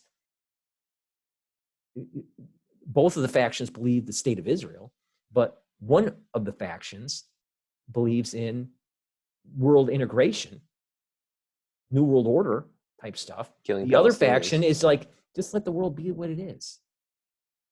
Yeah. You know, and I talked to this author, James Perloff, and he believes that the globalist Zionist cabal wants, well, of course, a one world order, as you mentioned, with Jerusalem as the capital, the world capital. See, I'm against that. I'm totally against that. Yeah, it's crazy, totally dude. And, so, you know, I mean, just look at what they're doing to Palestinian boys and kids and you know, people on almost pretty much daily basis that you don't hear about, because Jeff Zucker's a Zionist who owns CNN, and many of them own, you know, these, well, I mean, Zucker is the president. He doesn't own. I mean, he has stock in it, but I mean, he's not a controlling ownership. He isn't a controlling ownership of Time Warner. Yeah, I think you might be right on that. But regardless, you know, he's very influential Zionist in right. CNN. And Larry Silverstein, right? That crazy mofo who looks like a goblin. He just looks like a goblin. Mm-hmm. No, I mean, you're right. I mean, there's, you know, powerful players at play that are promoting this global agenda that happen to be Zionists. But that doesn't mean that all Zionists are globalists. It's not true. No, yeah. That is totally not true. And it's also... And then you got the Catholic Church, too, with their psychos, the Mormons, too. So there's multiple factions here that are fighting for power. Well, I mean, think about it. You make a great point. Well, look at what is going on with the Pope, with Pope Francis, okay? Many, because he's Jesuit, many, and even in his statements, seems as though he's trying to move towards a one world religion. That is quite antithetical to, let's say, Catholic orthodoxy. All right? And, you know, there's this integration of Catholicism and Islam in some of his speeches. Okay? Really? This is kind of this is like a one world kind of thing, a one world religion that he's promoting. So in the Catholic Church, it's split, where it's like, well, wait a minute, Pope Francis, you seem to be going away from, you know, the orthodoxy of Catholicism. Yeah. With this integration that you're talking about. So this is what I'm saying is that these, you know, so when someone says the Vatican, they think, oh, you know, that it's all, you know, some one world thing. No, it's the same problem that I'm talking about with Zionism. Is that it's factioned, and that that people that talk about this stuff, you know, they put everybody in the bucket. You know, I believe again, you know, I'm Jewish, and I believe that Jewish people should have their own state because of what happened for two reasons. What happened during World War II, you know, and there has to be a homeland for the Jewish people. And two, it's written in the Torah, you know, that the Jews own that land. It's very clear. It's very, very clear on that, you know, so that's where I stand on it. But that doesn't mean that I believe in a one world government. I don't believe in a one world government. I believe in nationhood, and that any institution, even our own institutions in the United States, need to be held accountable when they try to promote globalism and try to erode our Constitution. With that said, our Constitution is freedom of religion. So for me to be Jewish, my Jewish heritage and my Jewish ability to practice Judaism is protected under the Constitution just as much as any other religion.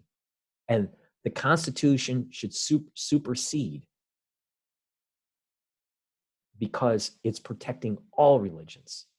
When you move the capital of the world to Jerusalem and try to say that one religion, whatever it is the religion of the world, is unconstitutional. It's antithetical. It's antithetical to the Constitution, because you need freedoms to protect all religions. And this is why I am so against one world government.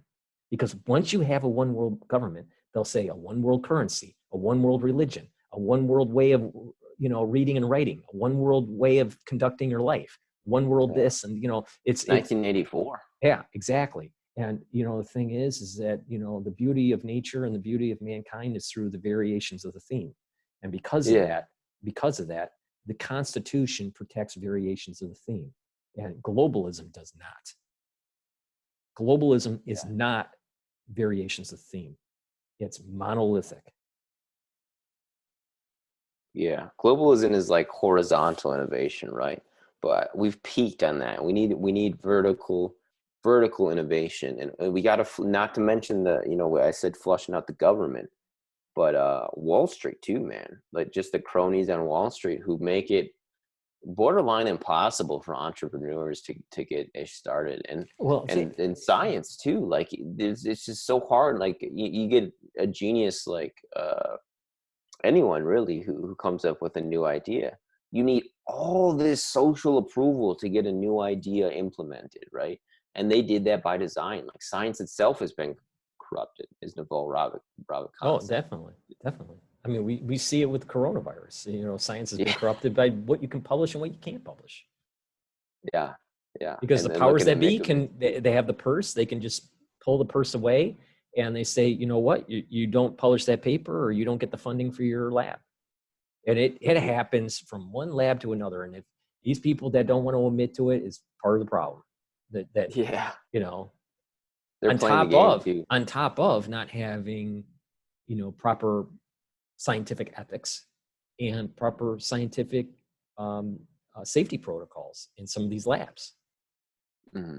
So, and that just curtails individualism, which is so, I think, fundamental to American ideals and innovation. And this is something that Peter Thiel talks about with regards to capitalism as a whole. And I've never heard this idea before. He believes that in order for capitalism to succeed in the long term, you need constant innovation, right? And we've reached a stagnation over the last, 20, 30, 40 years, where you take a picture of 30, 40 years ago and you get a picture today, as long as you're not seeing a smartphone or a MacBook, like you can't really tell the difference, right? Well, that's a good point. I mean, we really haven't created inventions for a while.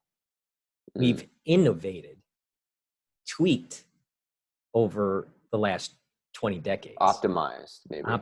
Right. So we need to, there needs to be a big tick up on inventions, something that's radical. But, I think that next step, is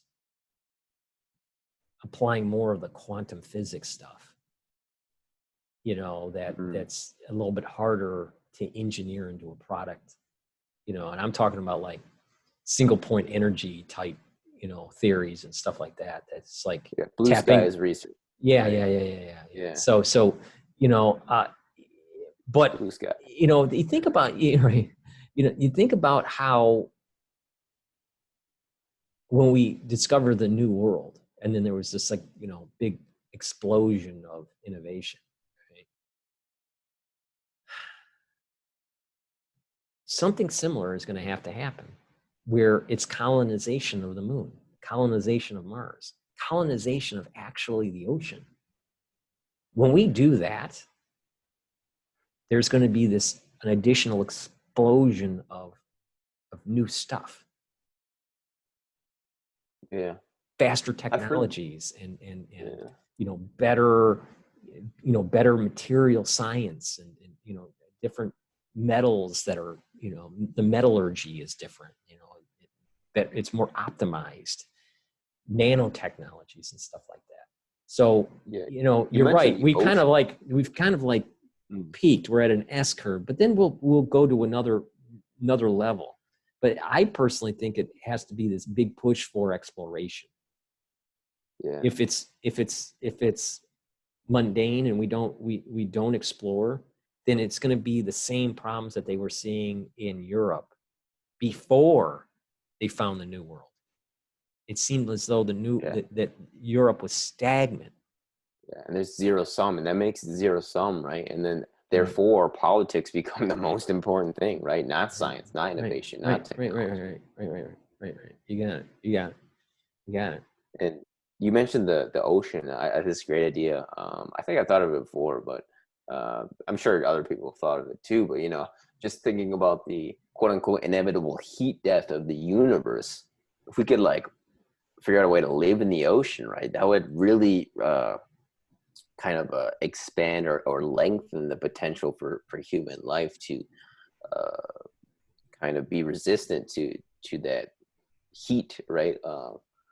Supposed inevitable heat death, just because of the high specific heat of water, right? And if you get to the point where you could make an Atlantis-esque world where you could hunt fish and stuff, that's just I don't know, it's just a crazy idea that no, I can see it, there is no reason why we can't start colonizing the ocean, especially on the sea shelf that is about 80 feet or 100 feet deep.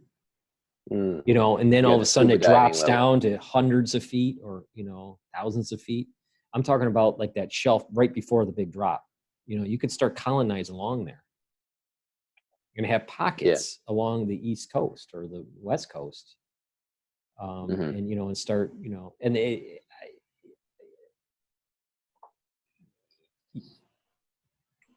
the technology's there. I mean, NASA has designed it already. They know how to live in contained structures. They've done the research. Space. Yeah, they've done the research. They know how to do this. So and it's not like you're forever going to be on the sea, the sea shelf. You'll have boats that are coming to the surface that, where you can travel to, let's say, Florida, for the day, and then get back on your boat and go back down to where you live, So yeah. But all this technology and innovation of being able to communicate and being able to build stuff and live down there, it would be an explosion of new stuff. I mean, you see, there's an explosion of just new engineering with electric vehicles. All right. And that's small potatoes compared to what I'm talking about with colonizing the ocean. With all this extra building and advancement of civilization. Yeah. It's a lot of jobs right there. Yeah, that's what I'm saying. It's just like, see, when people say, oh, there's, there's not enough work out there, or it's our imagination. And it's a combination of imagination and willingness to explore. Mm-hmm. Because think about it, if Christopher Columbus never traveled, across the Atlantic, we wouldn't have the world we have today. We probably would have still been stuck in the Middle Ages. Well, I mean, maybe not, but you see the point. It's just that you need that desire to go to a realm that is somewhat inhospitable to make it hospitable. And through that, there's a huge boost in technology, a huge boost in human innovation. Yeah, by necessity. Yeah. And so when they say there's not enough room for on the planet, or there's not enough resources, they don't know what they're talking about, because it's really, we're not tapping into, we're not even tapping into a half of the resources that the Earth has. I mean, we're not even a quarter, not even an eighth. I mean, we're just thinking in the wrong way. We're thinking in our current paradigm. Right. But if we start thinking in a different paradigm, new start you move, we move into a whole new realm of possibilities. It's not that, I mean, there would be a lot of people that would be like, willing to, it's like, you want to build like Atlantis along the eastern seaboard, on the eastern sea shelf? Yeah. You get a bunch of people that would be willing to do it. In that sense, do you think that would be a better investment than Musk's Mars vision? I think colonizing the moon is actually a better idea than colonizing Mars. Oh, really? I don't, yeah. I just think because why is that, Paul? Because I think that man needs to do steps. Can we technologically do it to Mars? Yes. I don't think we're emotionally ready to be permanently off the Earth, mentally as a species. So the stepping stone makes more sense for 50 years of colonization of the moon. So we understand what, you know, most of these people that would colonize to the moon, I would see is just like, well, they may visit Earth maybe 2 or 3 times the rest of their life. When you go to Mars, you're probably never going to see Earth again. Yeah. If you're lucky, maybe you come back. Maybe. Yeah, they were saying, you know, that so you know, so you're the psychological effects of it. I think it makes more sense to colonize the moon first than to Mars. Yeah. But our destiny as a species is to colonize the, you know, our solar system. There's no reason why we can't live on. There's no reason why we can't live on Mars. We can live on Mars. Not only that, we probably could live on the moons of Jupiter or Saturn. We can't live on Saturn or Jupiter, but there's enough geothermal. There's enough energy on those moons that we would be able to have way stations out there, like, you know, posts. You know, yeah. Then there's astronauts. like if we ever get to the point where we could go that far, like the Kepler, like Kepler 9, which I guess is very Earth-like, right? And these, you know, way far out planets that we can see, right, but we can't really get to, but we can determine that they are at least somewhat similar to Earth. You know, that would be crazy if we could ever get there. But it reminds me of a conversation I had, what you just said, with this family friend we have, who I think she's trying to work for Musk or SpaceX. I think it was NASA, but I think she pivoted to working for SpaceX. But it was either him or Branson was getting some, I think it was Musk, because he's the one that's trying to colonize it, right? Like 2 men and 2 women to, I guess, volunteer to be the, I don't know, Adam and Eve's, I guess. For Mars? For Mars? Yeah, yeah. I don't know if it was a lottery or what it was, but yeah, it's kind of interesting. I don't know. Well, I mean, you know, it takes a very special person, a certain mindset, to be willing to leave the Earth and forever be on it. Yeah, right. You know, you know, for me, you know, I would prefer to be earthbound. I wouldn't be negative to, you know, colonizing the moon, though, because I can see that the travel going back and forth between Earth and moon, it's a lot more feasible. It's a lot more feasible. But if you're going to another planet like Mars, I mean, that's a forever journey, and you're never coming back. And just, I think if you're younger and you don't, you know, you haven't established relationships on this planet, you know, then it's easier. But if you've established relationships already, then, you know, it's much harder to explore and be a colonist on another planet. So that's why I said there's a psychological component here, that really, it's not just about the science and can you do it, but what's the psychology of the colonists. Yeah, because it's pretty much inevitable that people are going to die in this attempt, you know. Right. Well, I mean, it was the same what happened in the United States, you know, you know, when they were, you know, in the New World, you know, it was like for every 10 people that came, only like, you know, half of them, you know, only 0.5 of a person survived, you know. Yeah, right. So it's just like, you know, so the attrition was like very high until it reached a certain point, and then it was easy, you know. But I mean, they had to keep on feeding colonists to, you know, for the new, the Europeans to take hold on it, because they didn't know how to live on. They didn't have the means. You had to be very rugged, and you had to be, different soil and different plants and different weather systems and everything.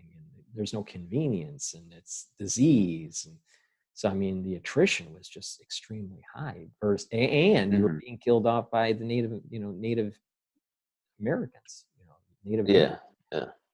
So there was. And so we got the aliens to worry about. Not that I'm comparing natives to aliens, but. Well, I don't know. You think there are aliens on Mars? I don't know. I don't think there's aliens out there. I don't think there's aliens on Mars, but it wouldn't surprise me.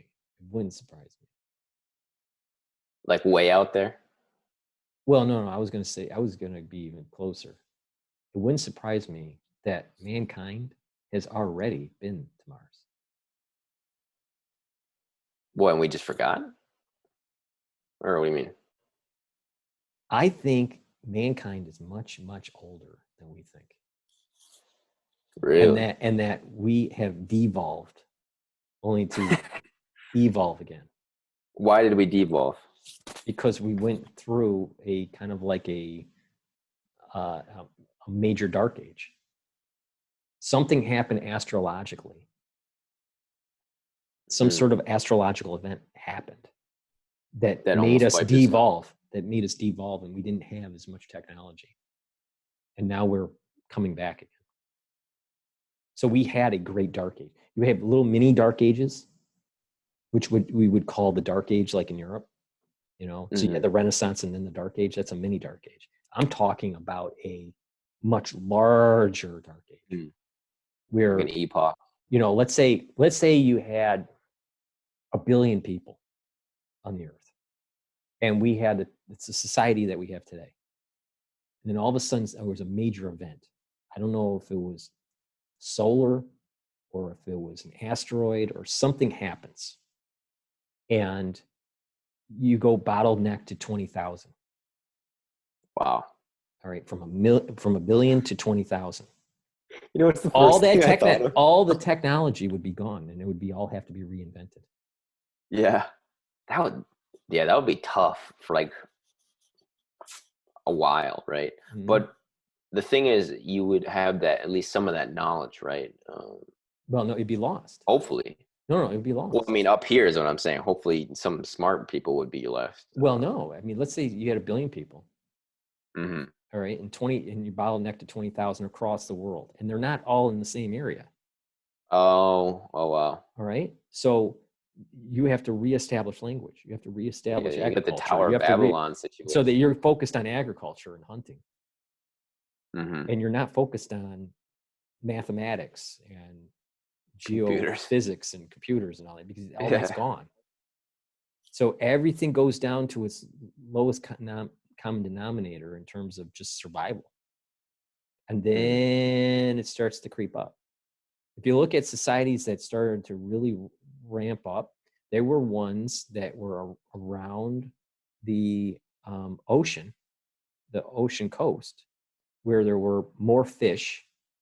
So they had a high protein diet, and they were able, because of just the amount of fish that they could catch with a net, it was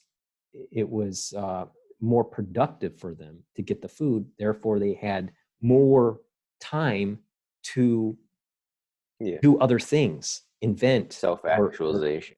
Well, yeah. I mean that too. But I mean, so you're talking about a more the advancement of humanity. But when you go down to just survival, and you're barely surviving, can't progress. You're not gonna. It's gonna be slow. It's gonna creep until eventually you have the advancements that we have today. So it wouldn't surprise me, and I think this is the part of the reason why Egypt is far more, the mounds, the temples and all that, they are far more advanced than we think, because they were using, I personally think that those pyramids were energy like plants. like how Can we you have an expound on energy, that? yeah, like how we have an energy plant, Mhm. Edison, a Con Edison plant to produce Mhm. electricity. I believe that those pyramids were energy sources. They had a mechanism to be able to produce energy, and their society was using energy. Now, how What that kind of energy energy? was probably electrical. Really? And So there's, then and this then event the society, happened that and there was an event that opened. happened, and then the society died off that had the technology, and what was left was the mounds or the monuments. All right, and then the kings and all them started to put themselves in them, and and said, okay, this is going to be my burial site and all this stuff. Mhm. It's quite a theory. Well, But there's a lot of people, they said that you look at the way that the pyramids are constructed in the internal shapes. I mean, you're talking about tolerances that only modern machines could make. So these people did not just chisel this stuff away. These you people don't think had, so? no, these people had grinding equipment to, micron level in terms of tolerances. Well, they're So still finding like the like king's chamber, catacombs the and king's chamber. hidden chambers. Yeah. Yeah, but the king's chamber, when Mhm. those tons of granite stones or whatever they are, come down, they are they are so tight in terms of tolerance that they had to be ground. See, like in machinery, I know this because of Mhm. just automotive, Mhm. experience and tool and die. When you have two blocks of something, let's say of metal, all right, for them to have a tight fit, you have to rough cut, then semi cut, finish cut, and then a very, and then what normally happens is that you take blue dye and you touch them, and there's microscopic waves, high points on the on the metal, and you grind them down on microns until all of the blue dye will touch when you touch them together. So normally when you blue dye one and you touch, it'll only be spotted with blue, Because of the grooves, with the grooves, right? right? But when you're Yeah. grinding it down, eventually when you touch, all the blue transfers. That's when you have a perfect fit. Um, That's what they oh, have. so they use the And that's blue what as a they have. marker? Yeah. So we call Okay. it blue dyeing. So, Do they use lasers for that to cut it? Or what, the pyramids? I don't know what they use, but no, no, what in the you're referring U.S., to, Paul. we have laser ways of doing it too, but to Okay. have a really tight fit, Mhm. usually it's ground. So they had a By hand? machine. Oh, machine. Okay. No, a machine will grind it. Yeah. Usually Okay. it's Gotcha. diamond. If we use diamonds to grind metal. All right. So you have it on a Okay. grinder. So you cut the metal, you rough cut it, you semi cut it, you get closer, you're about 10 thousandths of an inch, and you finish cut, and then you grind it. And now you're in Mhm. microns. You're moving it down very, very, very, it's like 0.00, it's like 0.0001 of an inch. That's calculus optimization. Right. So, but when you do that, it's a super tight fit. All right. Yeah. That's what they have on the pyramid. So they had to have very high tech, very accurate grinding equipment that was diamond tipped or cobalt tipped, carbon tipped. They wouldn't be able Something to do it radical. without it. So that means that Yeah. they had high tech metallurgy, they had high tech grinding, and they had means of being able to manipulate diamonds. That's all. I mean, someone can't fully appreciate what I'm saying unless they've been a machinist. And the the chambers inside of these pyramids are so finely tuned in terms of Mhm. assembly that they had to have very high tech grinding equipment, But not just that, when you're in the chamber, the king's chamber, Mm. you speak and there's a harmonic. There's a certain harmonic. Well, you can use harmonics for energy creation. I didn't know that. Yeah, I mean, you there's certain vibrations will create other structures to move. And if you have a vibration, if you have a certain vibration and you have another structure that can move based on that vibration, you've created an energy source because you're having it move. And by moving it, you can transfer energy. So if you have a piston that has let's say a magnet, all right, and it's moving in and out, you're creating electricity. So by having a frequency, moving a plunger that's transmitting electricity, now you have electric current. That's what I mean. It's that these things were energy sources. I need to read more about the Egyptians, man. They were pretty crazy. And the thing is underneath the pyramids, there's like a basement, and the basement looks like it was full of water, and the water looks like it was hitting the bottom of the. It looks like the pyramids were on pillars, and the water was allowed to rise and fall. And by doing that, it would be able to create a harmonic within these chambers that were finely tuned. So not only were they able to make very tight fit, but they had the knowledge of frequency, of hertz levels, and what that meant. That's very advanced technology. That's very advanced cultures that know that. Very, very advanced cultures. Yeah. So and they're still finding like chambers, hidden chambers, like to this day. I think it was earlier this year they found like a hidden chamber in one of the pyramids that they had never seen before. It's just ridiculous. Like, but here's the problem with Egyptology. Some of these old monument stuff that I'm talking about predate, quote, the Egyptians. Then the Egyptians come in and they make their own monuments and reuse the old stuff.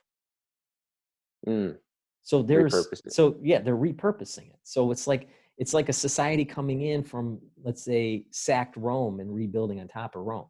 So you have these layers of it. Okay. Different civilizations. Yeah, right. So when we say Egypt, there's ancient Egypt from the Egyptians. There's a little bit more modern Egypt from the Egyptians. But then there is a pre-Egypt. There's a there's a pre-Egyptian Egypt, is what I'm trying to say. Okay. And that's where that advanced technology was coming from. Was the pre-Egyptian Egypt. Gotcha. Yeah, I don't know much about that history of the world at all. But I don't think it was like aliens that came down and built it. I just think that mankind was just that more advanced, and something happened. There was an event that brought the whole world into a dark age where there was very few people left to survive, and then it just eventually we creeped up. I mean, even the weather patterns on the Sphinx are far older than Egypt. The Egyptologists are saying that the Egyptians could have been. So how could you build the Sphinx if the Egyptians weren't existing based on the weather pattern on the Sphinx? So this is more in line with that there was a very, very, very ancient Egyptian culture that I will call pre-Egyptian culture that eventually led to the Egyptian culture. And are you basing that off some books that you've read, or just your studies throughout the years of? Well, there's some, there's stuff on YouTube and on cable that talk about this ancient, this ancient theory of society. Because what's interesting is that at the same time period,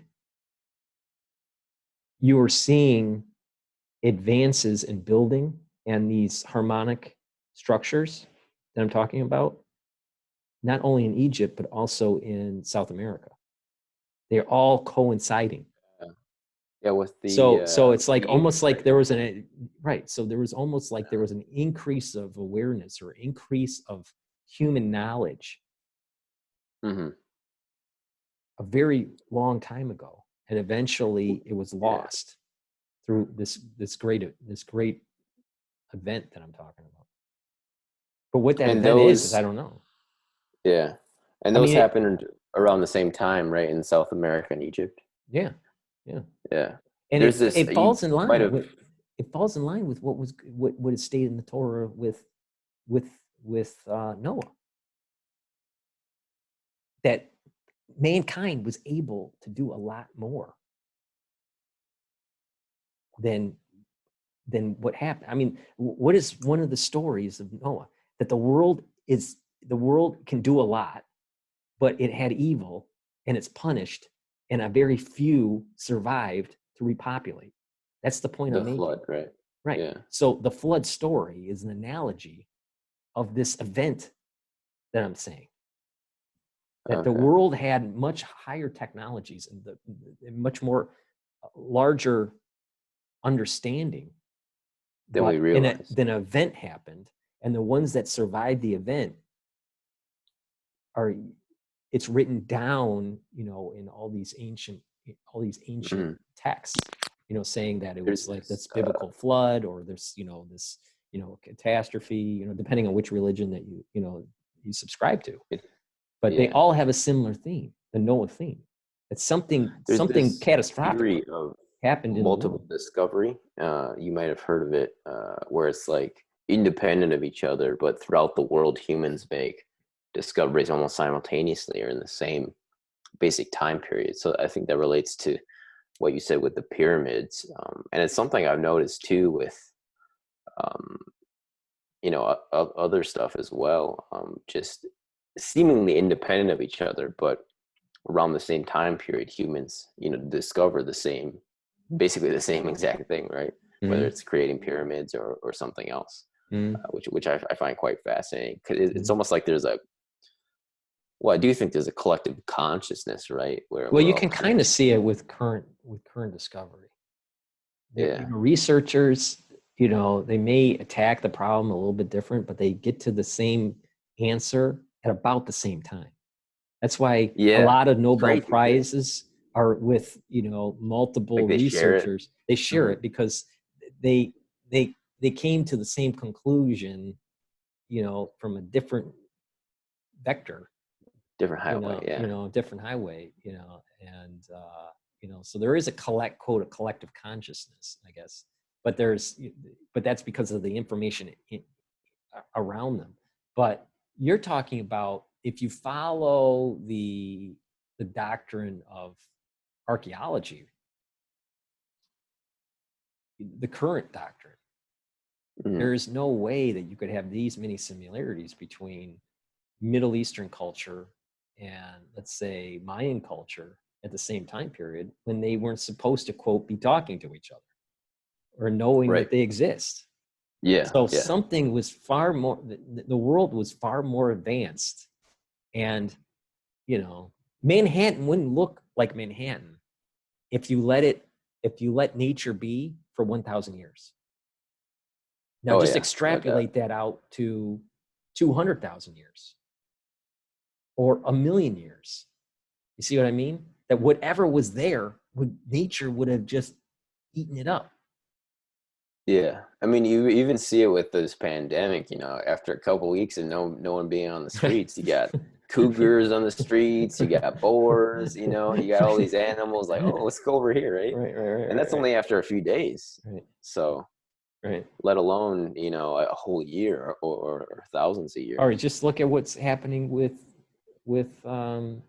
Chernobyl and the creeping of nature around Chernobyl. Yeah, I want to visit there, man, in Pripyat. That would be so cool. It's so eerie, man. You see the pictures and. Well, I mean, it's still radioactive. I don't know. It's not safe to go there, but I mean, it's just.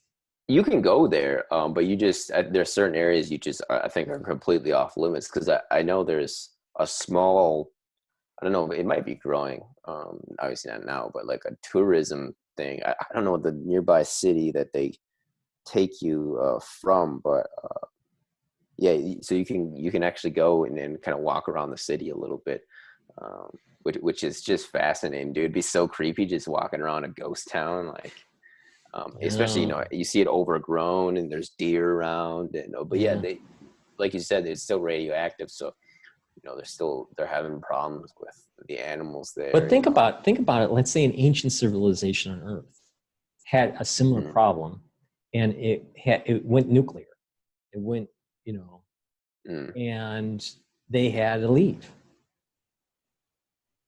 How do we know that some of these things weren't nuclear power plants using some older, you know, some ancient technology, you know, or an analog of it, that some catastrophic thing happened and the people had to leave, either maybe because of infection or Hmm. radiation or Yeah, like they lost control of the yeah, technology or whatever. something. But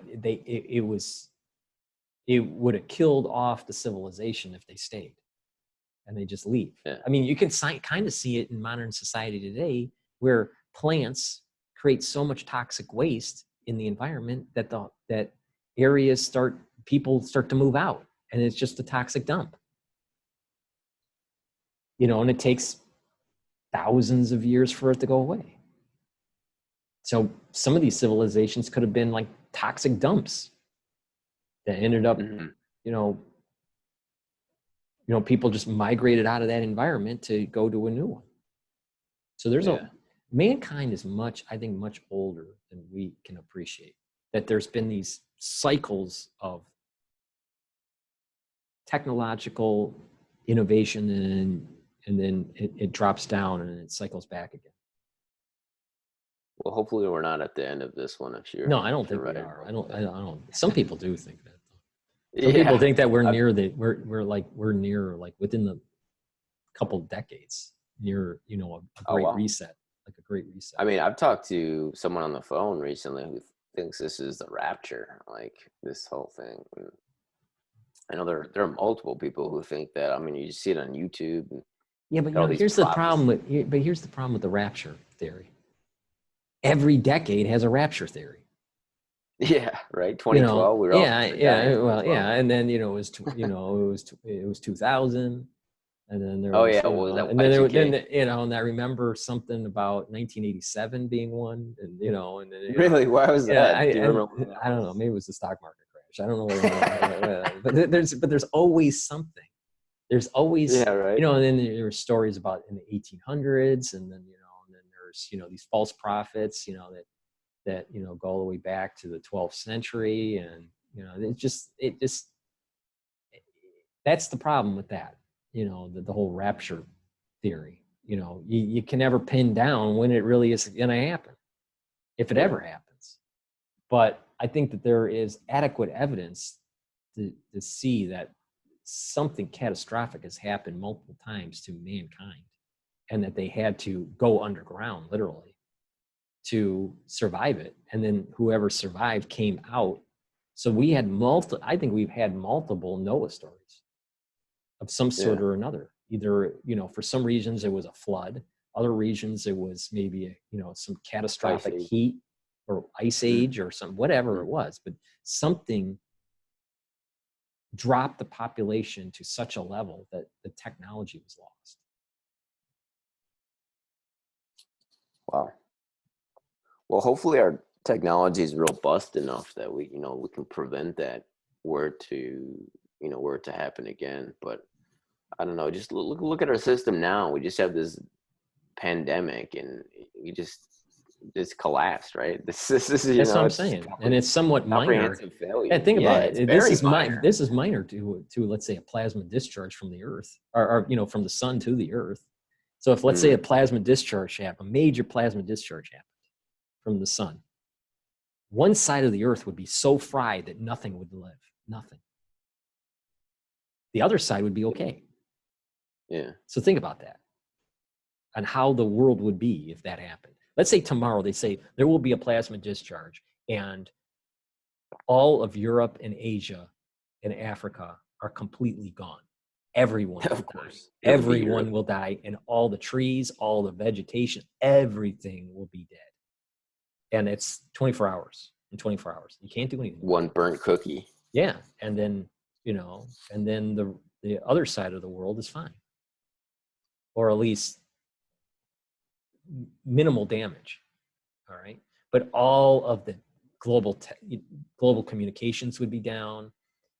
The whole world would be different. It'd be totally different. The economy would be. Yeah. Now take it to something that's even smaller, a smaller level than a plasma discharge. Just an asteroid. Let's say just a half mile asteroid hitting, let's say, middle of Brussels, where it should hit. But let's say the middle of Brussels. That whole continent is gone. Yeah.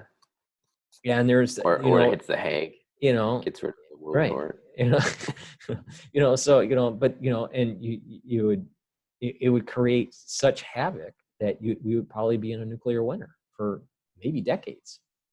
So it totally changes. So it's not, and then you have that for a while. You have that for just 6 months, and the population would die off. Half the population would die off very quickly. So it doesn't take much. It doesn't take much for the society to die off. Yeah.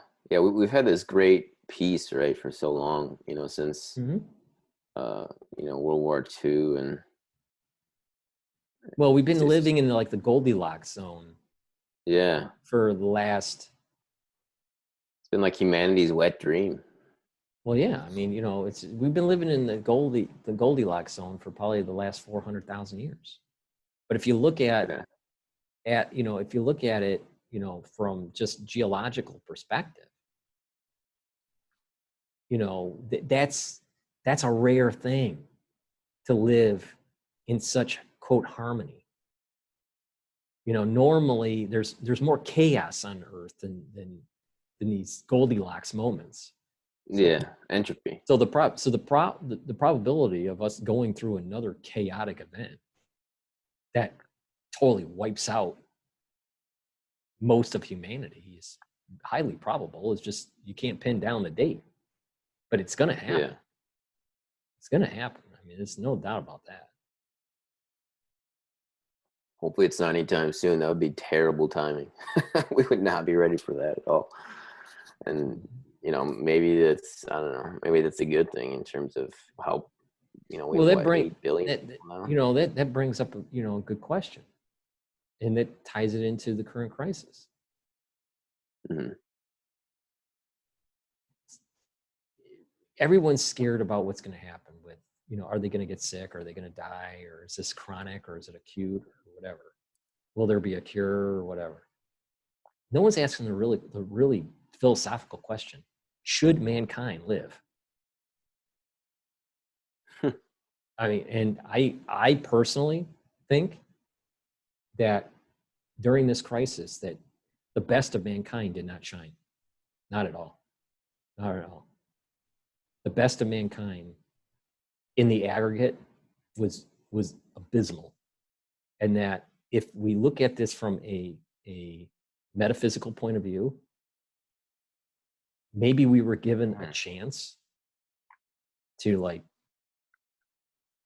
look at ourselves and have redemption. And the second wave that comes is the actual execution of mankind. And that maybe it should happen.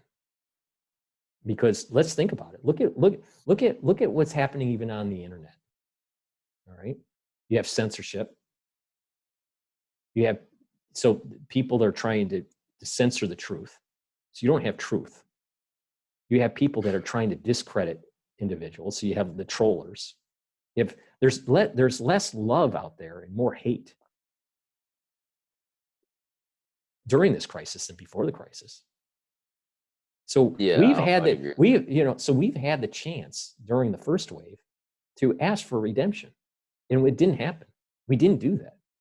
We just became more hateful as a society. Maybe the reason we haven't seen the best of mankind during this particular crisis is because we haven't seen the worst of it yet in this particular crisis. You know, I mean, we don't have mass incarceration of people based on their demographics yet, on a worldwide basis. I mean, you have that in China, right? They're enslaving the Uyghurs, but I mean, it's not like, you know, the death factory that the Second World War was, or just the hatred, the pure hatred that went on during that war, just based on who you were, right?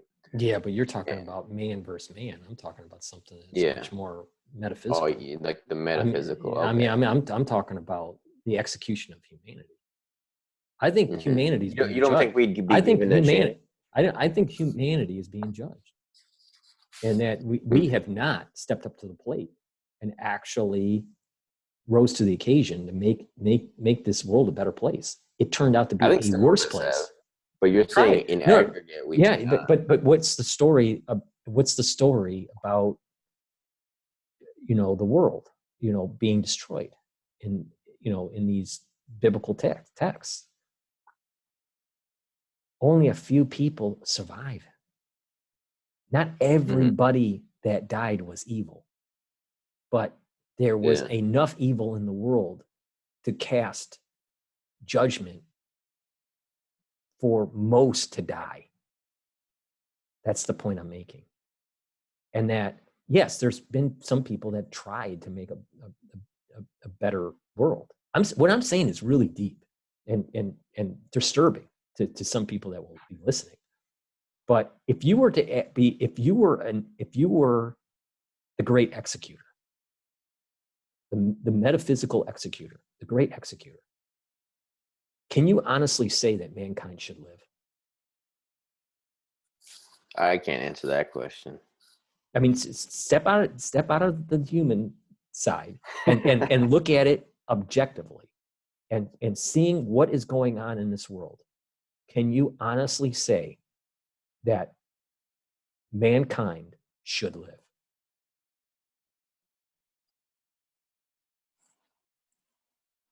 When given the opportunity to rise up again, you know, with this occasion, you know, and try to make the world a better place. And what we've seen in the last 6 months.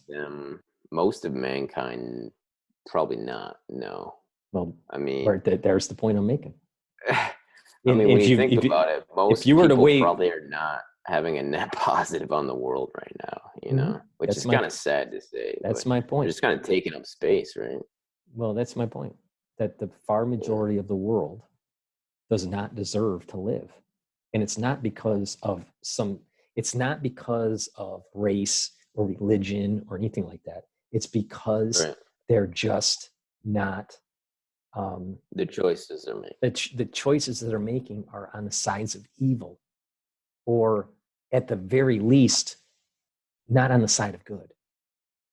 They're either apathetic and just don't care, or they are actually on the evil side and they're promoting evilness. It reminds me of the video I just did on karma. I was talking about Klaus Barbie, this Nazi.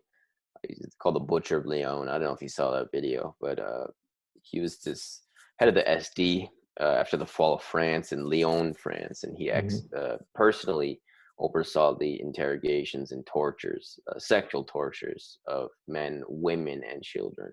You know, he's just a sadist through and through.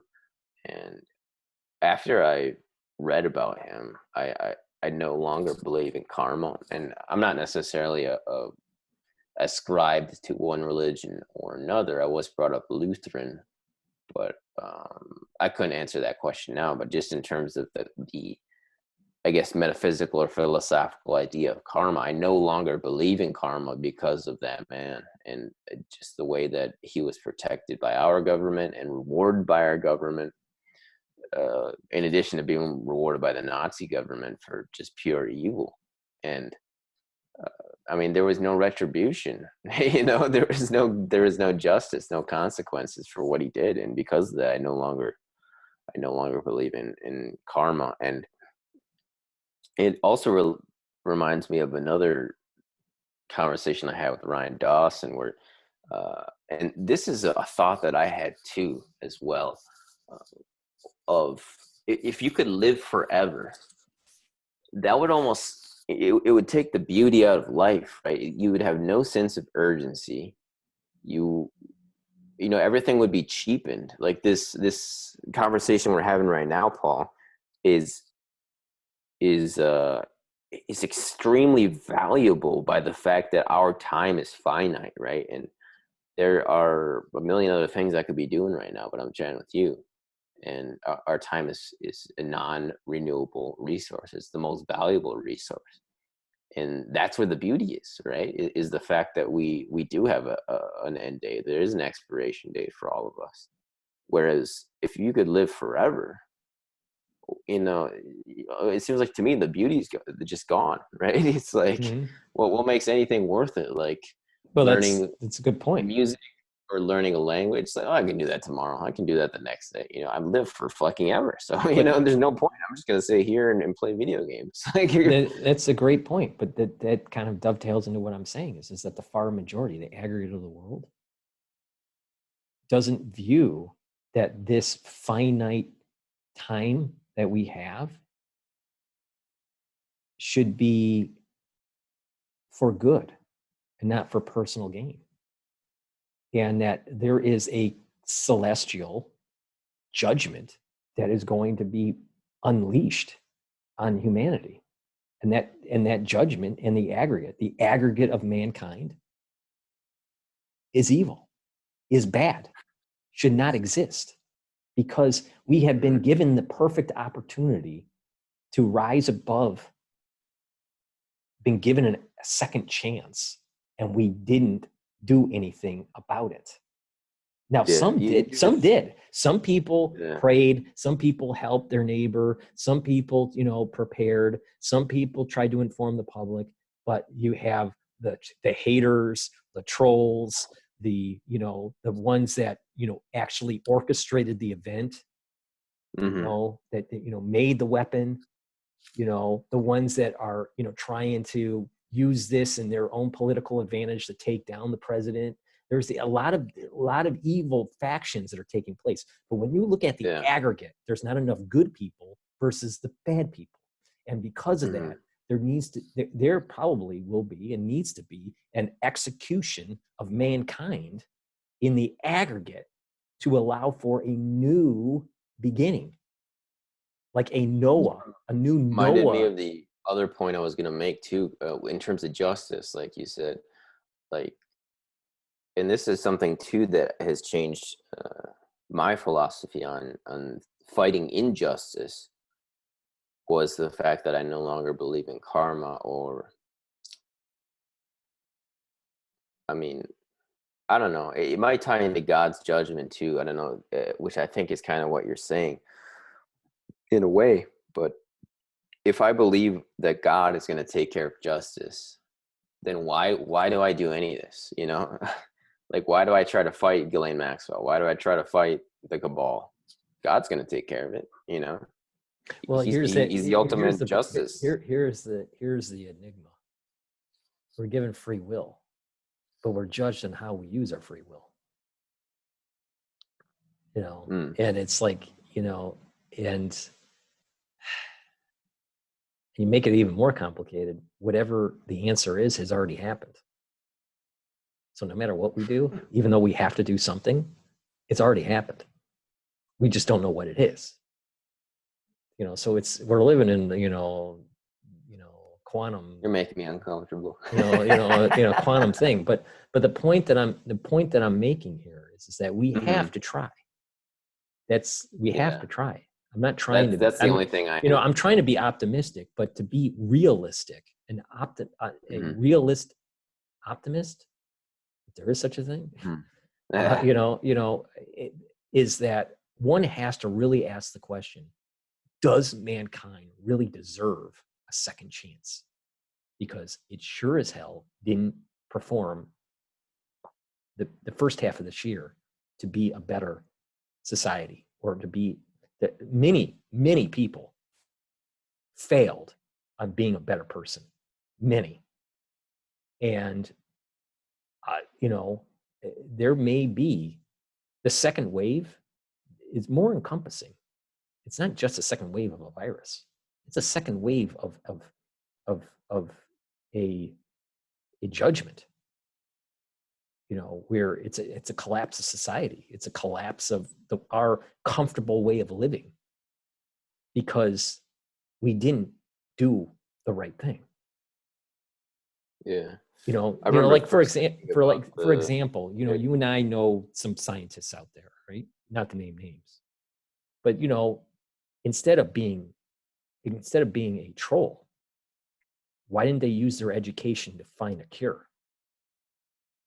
And when judged, when the Almighty judges, and they're asked that question, that they spend the time to troll and not to find a cure, what is their answer? How do they answer to that ultimate question? Why didn't you use your talents to solve the problem instead of cause more problem? More entropy. Right. And that's why I'm saying that mankind doesn't deserve a second chance. Shoot, man. Well, it was fun while it lasted, Paul. But hopefully I'm wrong. But it does. I see the world right now in a sense that it's like the heyday is over.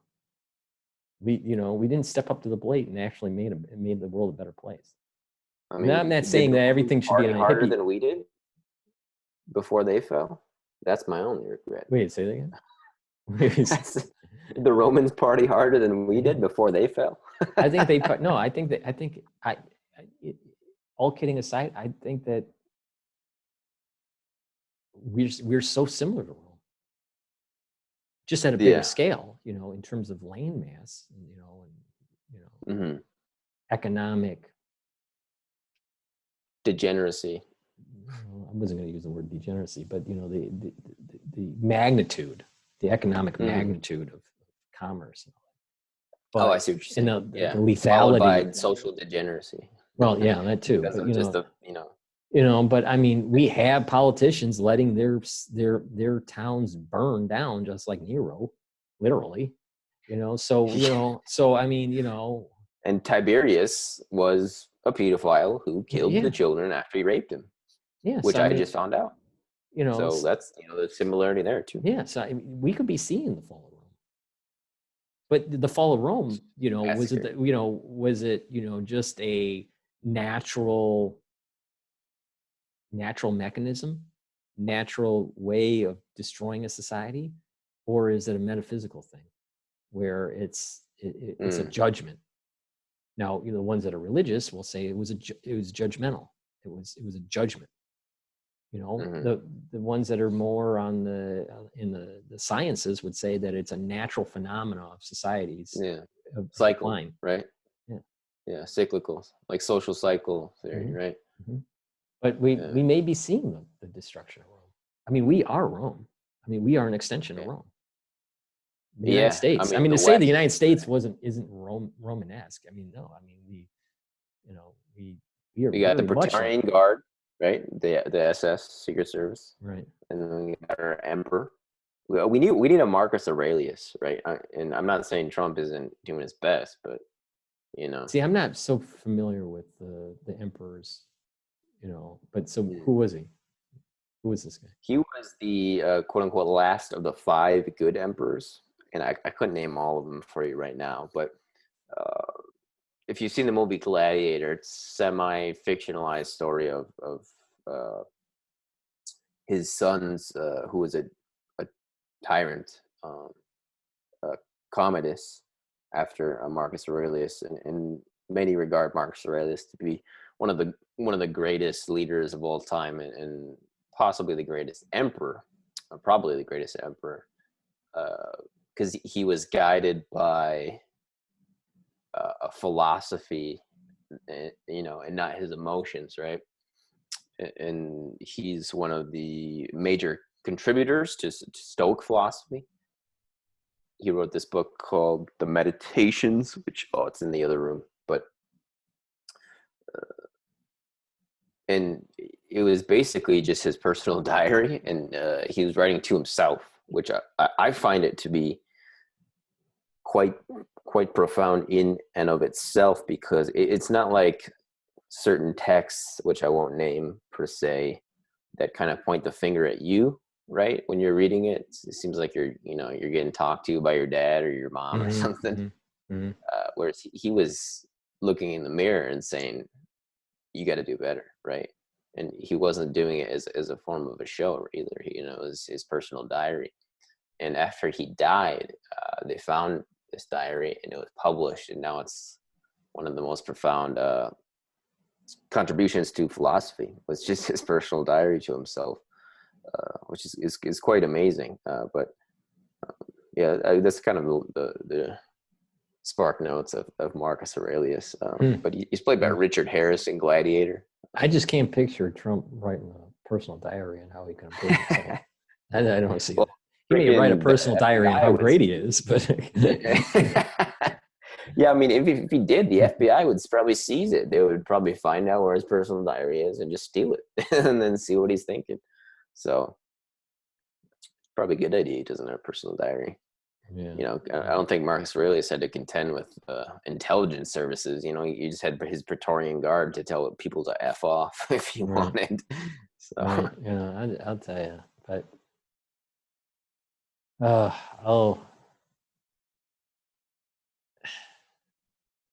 I just saw that the mankind had an opportunity to be better in the world. I'm saying the world is an aggregate, but and it's not. It's not. If anything, I think it's worse. Yeah, I noticed that too with my intros and my outros on my show, my COVID roundtable, Paul, which I'd love to get you back on some point soon. It's so much easier to find a video of just something evil than something good, dude. Like, it's just way easier to find a video of someone beating the shit out of somebody, or a building burning, or someone throwing bricks in a window, or whatever, somebody dying of COVID. And like, I was trying to find like inspirational clips on Twitter. It's so hard, man. It's really hard. It's way harder to find inspirational clips for my outro than it was to find dramatic stuff for my intro. And that's not to say that a tornado or a storm is a good thing or a bad thing, but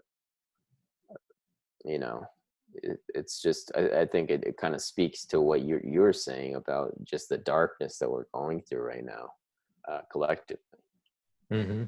I feel it. I feel the darkness. I mean, I feel it's very real. I mean, it's like you can feel the evil that's out there. I mean, I can feel it. I mean, not only society at large and the world at large, but even like my interpersonal life too. And I won't go into it, but and I've noticed too, like I talk with Shrimsu. I'm not going to share his info. If people want to check out my interview with him on my channel, they can. He speaks a bit on it. It just seems like even like outside of society in the world, like people are really struggling internally too, and with interpersonal interpersonal well, well. what this is where the whole karma thing and Buddhism kind of falls in line. What we're seeing is a manifestation of the internal. This is the external manifestation of an internal problem. There's something internally wrong with mankind. And the physical manifestation is the virus. The physical manifestation is the rioting. The physical manifestation is this burning of Rome, or the collapse of civilization. Because it's an internal disease. The symptoms of the disease is what we're seeing in the news, or what we're seeing outside, how people conduct themselves. Yeah. But we haven't solved the internal disease, the root cause. We're just seeing the symptoms. Coronavirus is a symptom. I'm talking about metaphysically. I'm not talking about the scientific side. Yeah, yeah. But the metaphysical side of this is that this crisis is a symptom of an internal disease within mankind. And because we have not looked at that and tried to correct the internal issue, I think that there is going to be a great judgment on mankind. And that I can't honestly say that it should not happen, because mankind really does not deserve a second chance. It doesn't. Because it was given a second chance and a third chance and a fourth chance and a fifth chance and a sixth chance, and it keeps on making the same damn mistake. And the far majority of the people out there don't deserve another chance. So how these things work metaphysically is everybody's thrown in the same bucket. The ones that are good with the ones that are evil. Because the ones that are good didn't do enough. And the ones that are evil didn't do anything except negative. And a great judgment needs to be put upon everybody, because they have destroyed this world that we we live in. I mean, it is very clear. If an alien came down on Earth and decided to look on Twitter or look on Facebook, what is mankind? If they, what do they get? A bunch of children. Yeah, they get people that are, that, right. I mean, it's just like, if you randomly pick channels and you randomly pick 10,000 channels on YouTube as a proxy for what mankind is, I don't think it'd be positive. Yeah, I'm not agreeing or disagreeing with you, Paul, but the battle isn't over yet. We're still here, still breathing, still fighting. Well, this is where Jeffrey Prather, is inspirational from what he said on when I was with him on two shows. One was my own channel, and the other one was with Michael Deacon. I'll have to check those out, man. But he said something very inspirational, and that was that in battle, it seems as though you're losing until you win. Yeah, right. It's like, this is what winning, how he phrases it, this is what winning looks like. Yeah. So you're like, you really feel depressed, and you really feel like, it's like, oh my God, can I take it anymore? And it's just like, that is winning. Yeah, it reminds me of soccer games in high school, where it's like, it's like you're 20 minutes into the second half, you're cramping, and you're just like, dude, like, I feel like crap. And it doesn't feel like you guys are pulling together, but then you somehow do. You pull together. Yeah, that's the same. It's the same analogy. But maybe that's what I'm feeling. It's just that there's this hopelessness, the cramping. Yeah, man. I mean, we're still here, breathing. Like you said, we have free will, and can use that, as we see fit, right? I just see a lot of evil in this world, and it's just like, Monday will be the 10th anniversary of my brother's death. So I'm like in a space mentally where it's like, my brother Dan passed away at age 36 because of a cardiologist not performing a procedure that he should have had, but he viewed that he was too young for. But 4 weeks later, he dies. So I'm in a space mentally where it's like, if my brother died young and wasn't given a chance to have kids or get married or do the things that he wanted to do, but yet others have, but yet are evil, then where is the justice in things? Yeah.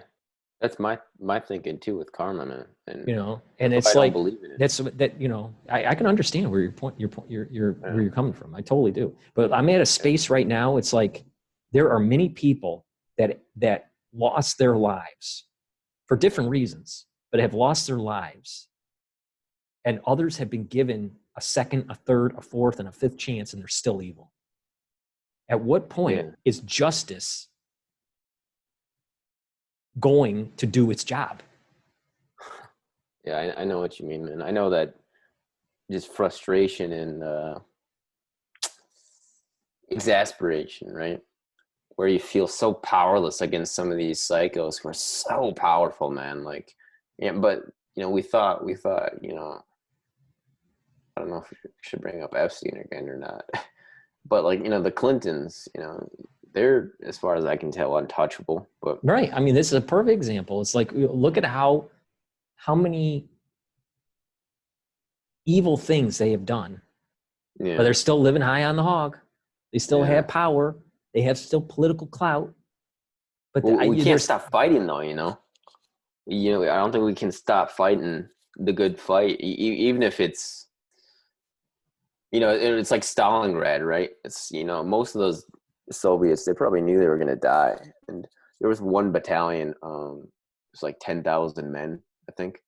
And at the end of the Battle of Stalingrad, 300 remained.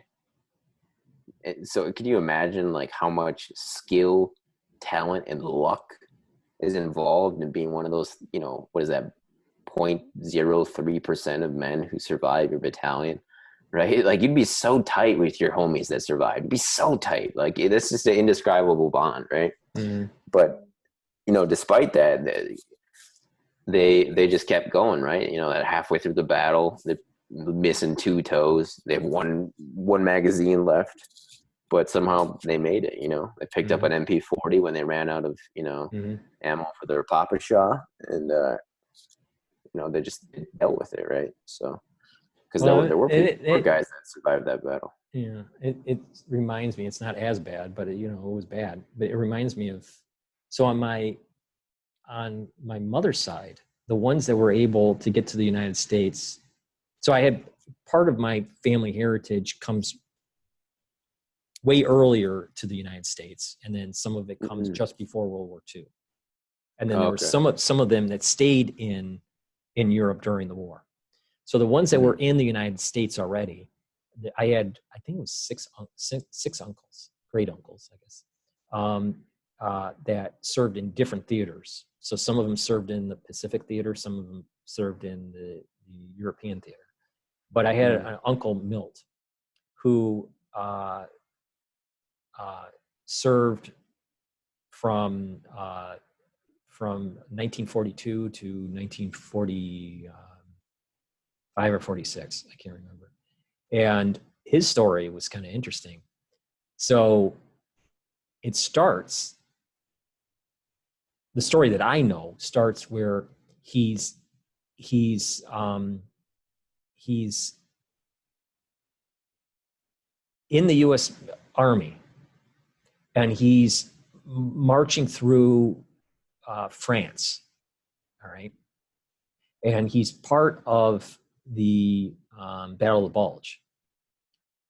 And during that time, it was very cold. So he ends up, from frostbite, losing 2 of his small toes. All right. But he stays. He's still there. And they're and the story of Battle of the Bulge. So they start advancing into Germany. But as they're walking through and advancing into Germany, they find a death camp. And he had pictures of the liberation of one of the death camps. I don't know the name of it. But so this stick-to-itiveness and that freezing cold and fighting the Germans, and then eventually, seeing and liberating a death camp. But the sad thing is that after the war, because he ends up getting diabetes, decade after decade, he loses a little bit more of his foot, a little bit more of it, and then his ankle, and then the shin, and it creeps up, and he eventually dies from complications to the amputations. But this is a person that, so my Uncle Milt, was at the Battle of the Bulge, for the U.S. Army, and and advanced into Germany, and was one of the liberators of one of the death camps that was on the way to Germany. But that's just he helped to close the ring. it was interesting to see that, the other big story. So I had another uncle in the European theater that was a bomber, was a bombardier for the Air Force, and bombed, Germany, either supply lines or, Dresden or whatever. And, just get them to capitulate. But the one that even though with Milt's story, the one that I like the most is the one with my grandfather. And he was a CB in the Pacific, and they island hopped to pave the way for the bombers to reach Japan, to bomb Tokyo. Mm-hmm. And it was the CBs that laid the foundation for the Enola Gay, for the bombing of Hiroshima. So it's like, there was this, and that theater was extremely violent. I mean, the Japanese did not. The Japanese did not give up. I mean, they just they would prefer to die on the battlefield than to give up. So I mean, the Marines, the CBs, the Navy, they all went through hell going from one island to another to creep up towards Japan. But to your point, it's that stick-to-itiveness of the greatest generation. Yeah. Not to give up, I think, is the main point that I'm making, is that, no matter what the hardship is, no matter what the sacrifice, the personal sacrifices, is that you have to find some optimism to continue. But it's not easy. It's not easy, because there's a lot of evil. And my grandfather was extremely anti-Japanese because of his experience, going from one island to another. But it's understandable from what they had to go through. They had to have that mindset, so he never disconnected after the war. From that. From that. Some were able to. Milt never really. I mean, Milt was. Milt. See, the problem with the ones that served in the European theater, they didn't want to talk about it. Yeah. I mean, it was really strange. I mean, it was like they saw a lot of crazy shit, and they didn't want. The camps. Right, and it's like, and Milt died when I was 16, 17. So, we didn't get to, as adults, to be able to ask really important questions. It's like, what really happened in World War II? Because I was too really young to really understand it. Right.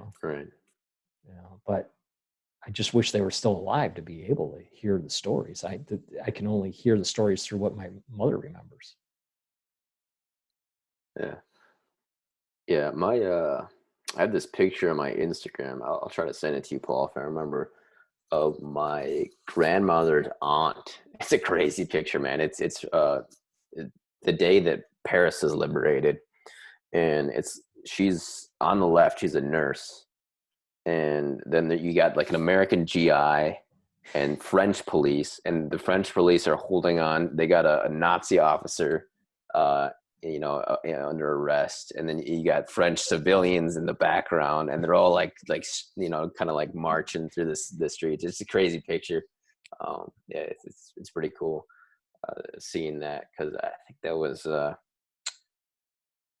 de Gaulle or Patton that got to Paris first. I think it was was the U.S. contingent that got there first, but then you got the local resistance. Well, how does that? No, there's a history to that. Wasn't it that they technically it was the U.S., but the U.S. kind of let him walk in first or something? I thought there was a little. There's something as a respectful thing. Yeah, because it's kind of a political move. I mean, but then he turned back on to the United States and said that how great he was and the United States wasn't, or something like that. Yeah, he was. He was a egomaniac for sure. Yeah. Probably my least favorite World War II leader among the Allies. I mean, if I'm not really counting the Chinese and the Soviets as true allies per se. I'm talking more about the Brits, the French, and the Right. States, even though they were our allies, quote unquote. But yeah, it's cool because you see the resistance rise up, and when the U.S. military entered, right? And I think that's what we're seeing too with like QAnon. They're kind of like this resistance group, right?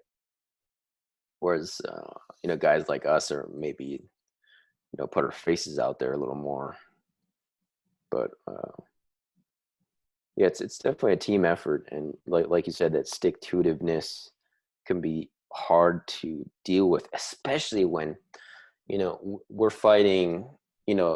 Same like our enemies are this cabal, right? The globalists, communists, Zionists, the cabal, or whatever you want to use as verbiage to describe them. But then you got these simple Simons who aren't thinking on the macro level that we are, and they're just thinking about, oh, I'm going to the grocery store or whatever, and maybe they're actively trying to get in your way too, like whether that's online or in person, and they're not fighting the enemy per se. They're just trying to fight with you because jealousy or envy or whatever. So not only do you have to deal with the actual enemy, but you have to deal with these side enemies too that they're not doing anything good for either side. They're just getting in the way of both sides, right? Or maybe you could say that they are doing good for the bad guys because they're distracting you, right? Which you're trying to fight them. So I make the analogy of the beast. The beast is the evil one. All right, it's the manifestation of the evil. Okay, but the beast has different appendages, different body parts. So depending on what type of person someone is a different part of the beast. So the head of the beast is like the really evil ones that are planning, the ones that what you would call that we're against. But the arms of the beast are these people that you're talking about that are helping the beast. Yeah. All right. Police and then you have the apathetic ones that aren't willing to do anything, but they're not really, putting roadblocks in front of us, but they're just not willing to help. And I classify them like the hair on the beast, like the chest hair. No. I put them as the digestive system. Oh. So they're just processing, the digestion, producing the crap of the beast. All right. So, that's how I view it, and, some people, this is why I'm saying that I'm not so sure that mankind should live any longer, because there's so many that fall in the category of either the digestion of the beast or the appendages of the beast, the legs and the arms of the beast. The far majority fall into the legs and the arms of the beast, because if the legs and the arms of the beast were gone, if the legs and the arms were gone, the beast, even though it still had a head, couldn't move. And it would be much easier to kill off the beast by attacking the head. But people that are, quote, putting roadblocks in front of us and inevitably helping the beast. Yeah, whether they realize it or not. Right, exactly. Right. And that's what I'm saying is like, from a metaphysical point of view, they're not looking in the mirror and realizing they are the problem. Yeah, they are part of the problem. Being evil. Yeah, right. And that's the thing too, is I'm starting to lose my patience with certain people that I look up to. Not that I necessarily know personally, but it's like, at what point do you pick a freaking side, Like, do you wait until there's blood literally on your doorstep? Do you wait until your mother is shot, your brother's dead? Like, at what point do you, realize, I actually should probably participate in this fight instead of, just keeping my mouth shut because I'm a coward or I just want to make money, whatever the reason is. This came up on one of our shows, that you and I were on, that I'm not sure if it was my channel or your channel. I think it was on my channel, but the question comes up: at what point does respectful civil disobedience lead to a revolution? At what point? Or armed resistance, like, you know, at what point does that. does just civil disobedience, the powers that be don't listen to it, and they continue to erode the civil liberties of the individual? At what point, what's that threshold where conflict results? You know, and when conflict does result, it can't be categorized as uncivil disobedience. Well, the individuals were being civil and you didn't listen.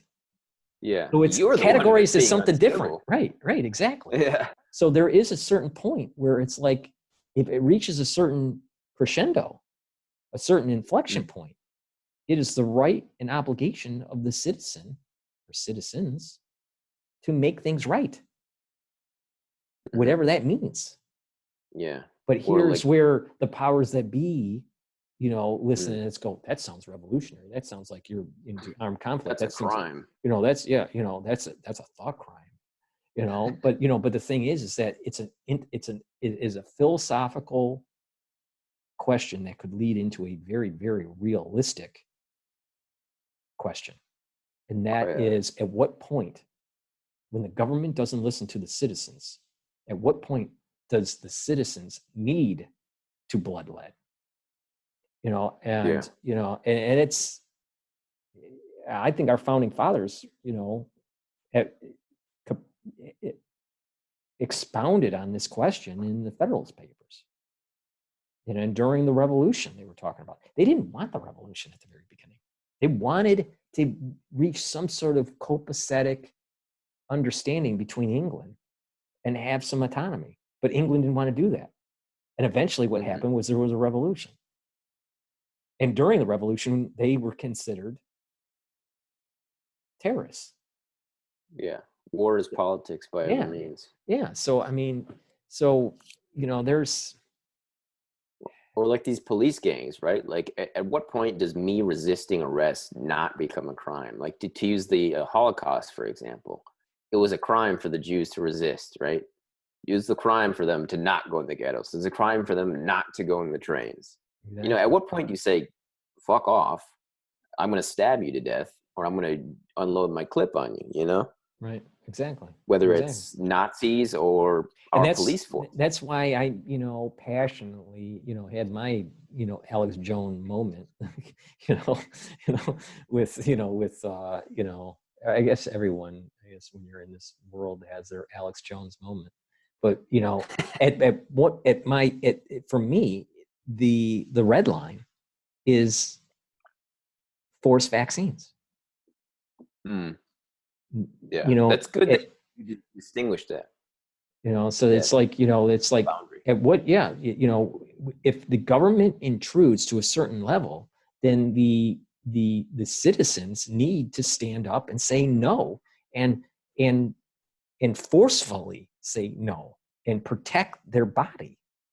Because this, when the government says we're just going to do it, no, that's not constitutional.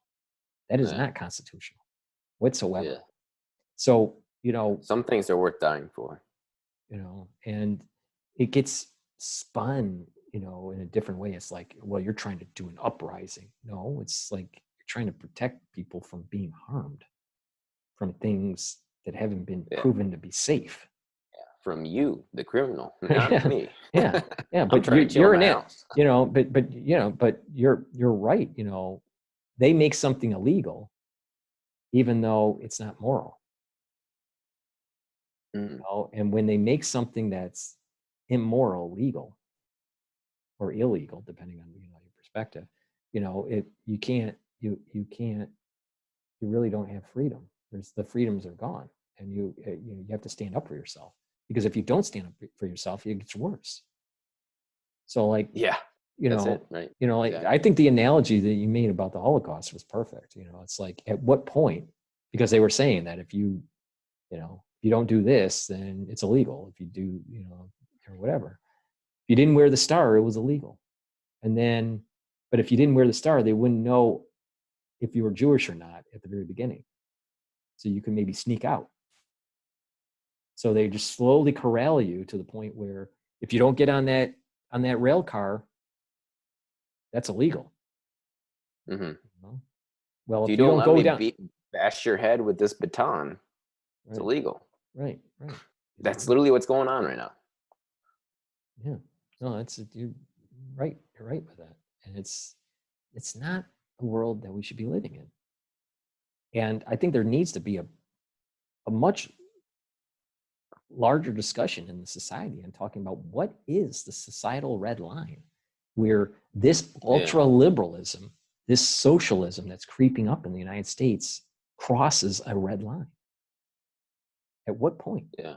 You know, and it's like because if the powers that be are pushing socialism in a new one, one world agenda,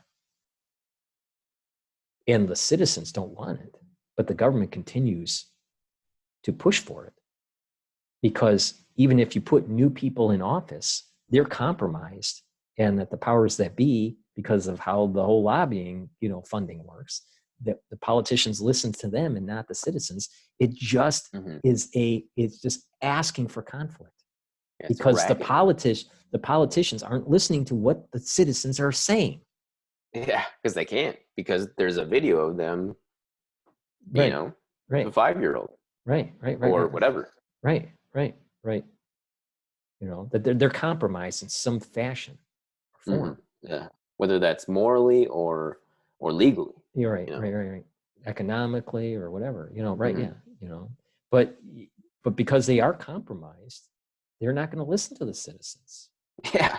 And the erosion of the civil liberties continues, and a one world integration continues to advance. Mm-hmm. So again, it gets back to that same question. What is the red line of the citizen to maintain nationhood? Yeah. It's a great thought exercise. And I think it's something that I really need to think about too, because it's like I don't want to be executed by police if I ever do get into a physical conflict with them. But I mean, if I see them bashing my sibling to death, like, I'm gonna step in, like, or whatever, you gotta figure out what that boundary is for you, or like you said, with if these government healthcare workers show up at my doorstep with a needle, you better not step into my welcome mat.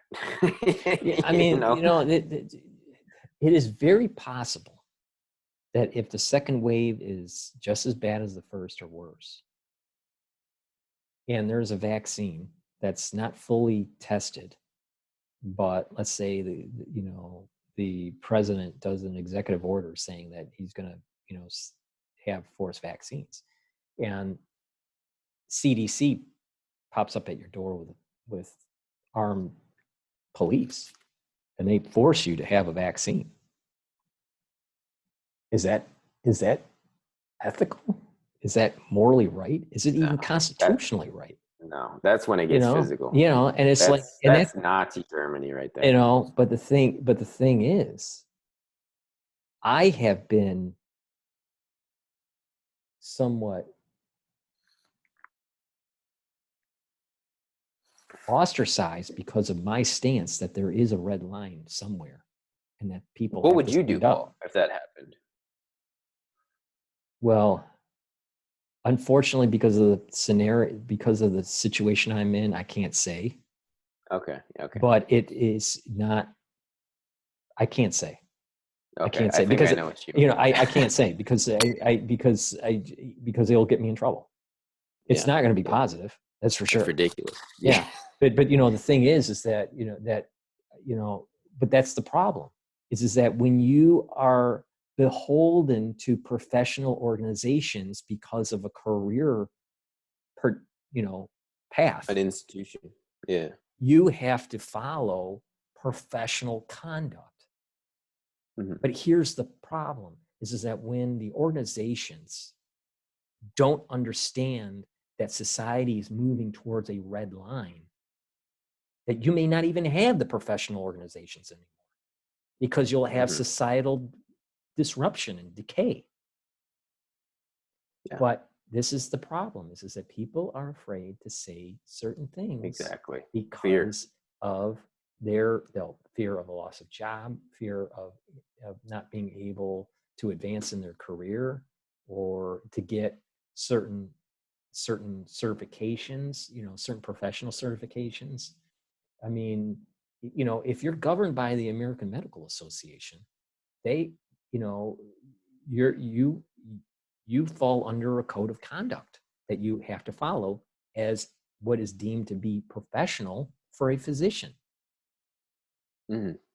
Independent on if the New World Order cabal takes away your civil liberties and erodes your constitution and stabs you with a needle that isn't proven to be effective. Yeah, and then bashes you with a baton for good measure. Yeah, so I mean, there's certain, so this is the problem that we have with freedom of speech, the overreach of organizations and how they can control their members. Mm-hmm.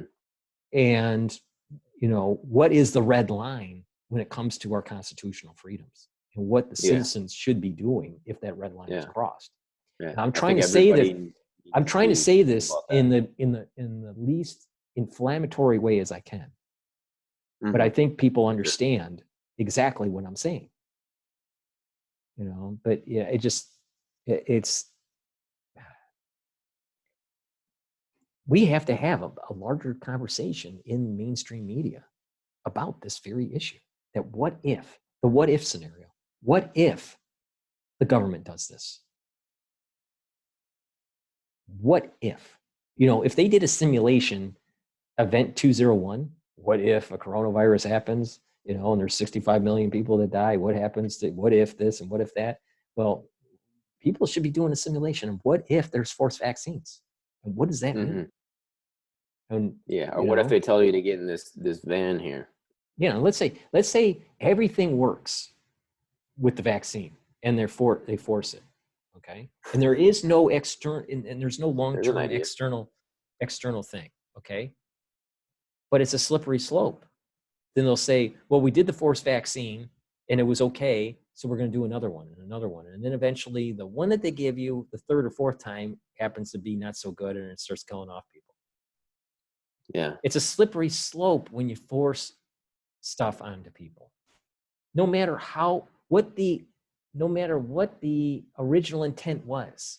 Yeah, it's going to be taken advantage of. And so this whole vaccine debate, pro-vax, anti-vax, and all this stuff, the physicians that are on the pro-vax side, they get the argument wrong because they're focused on the efficacy of vaccines, and many vaccines have, good efficacy.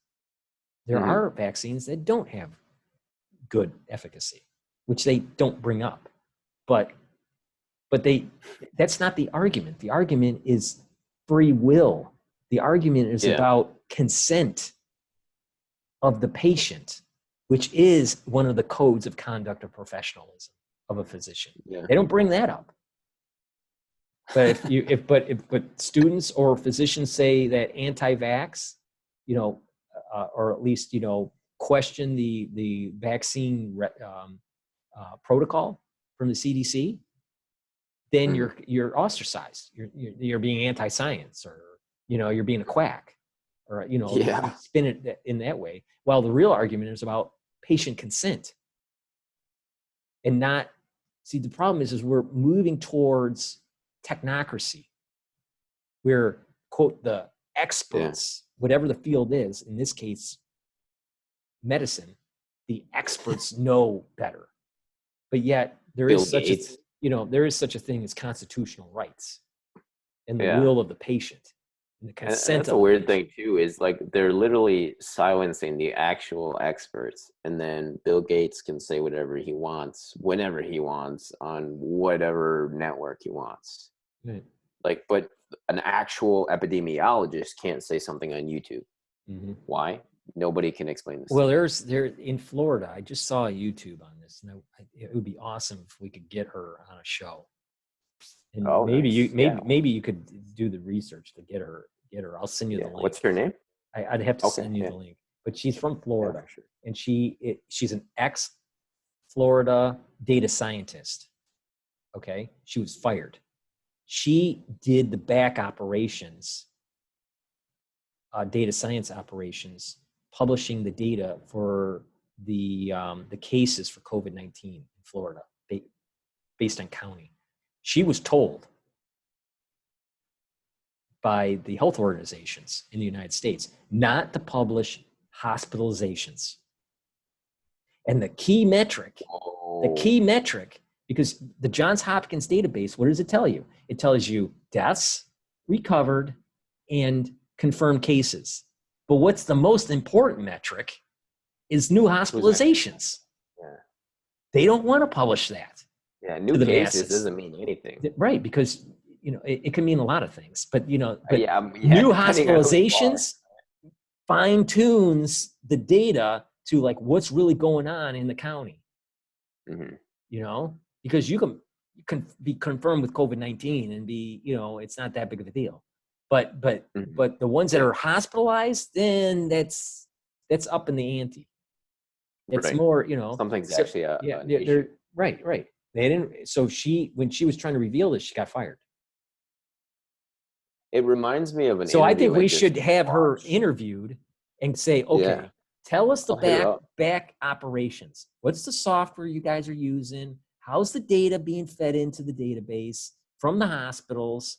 Just to get, to understand what the flow of information is, and then start talking about what do we need, from her perspective, being a data scientist and have been in the back operations in the boiler room, what does the public really need to know, and how do they get it? And I know the answer. The answer is hospitalizations, but how do you get really good hospitalization data? Maybe she could, but she's got a story to tell. I'm telling you, she's got a story to tell. Now, her story is specific to Florida, but it's the same problem across the country. Yeah. And it may show for some states, not maybe all states, but for some states, that the second wave is much worse than we think. Because the debate right now is that the second wave, most of them are just more testing and it's not as severe, but you don't know unless you know the hospitalization numbers, and they're not publishing that. So everyone's, making speculation. Well, if the numbers were good, why wouldn't they publish them? So they must be bad. It doesn't fit the narrative, right? Right. It must not. I mean, I just saw Thomas Sowell speaking with this dude from the Hoover Institute, and it's related by the fact that he was trying to find data to basically determine if government intervention in making jobs, I forget which state it was in, was actually helpful or not. And he was looking for this specific piece of data, and he finally came to the conclusion, like, oh, that's the number I need. And he went to the office that day and he asked, well, where's this number? Where's this data? And like he said, the looks he got were just like terror, almost like they're just like, oh no, he figured it out type of thing, and he's like, yeah, and I'm still patiently awaiting what that number actually is.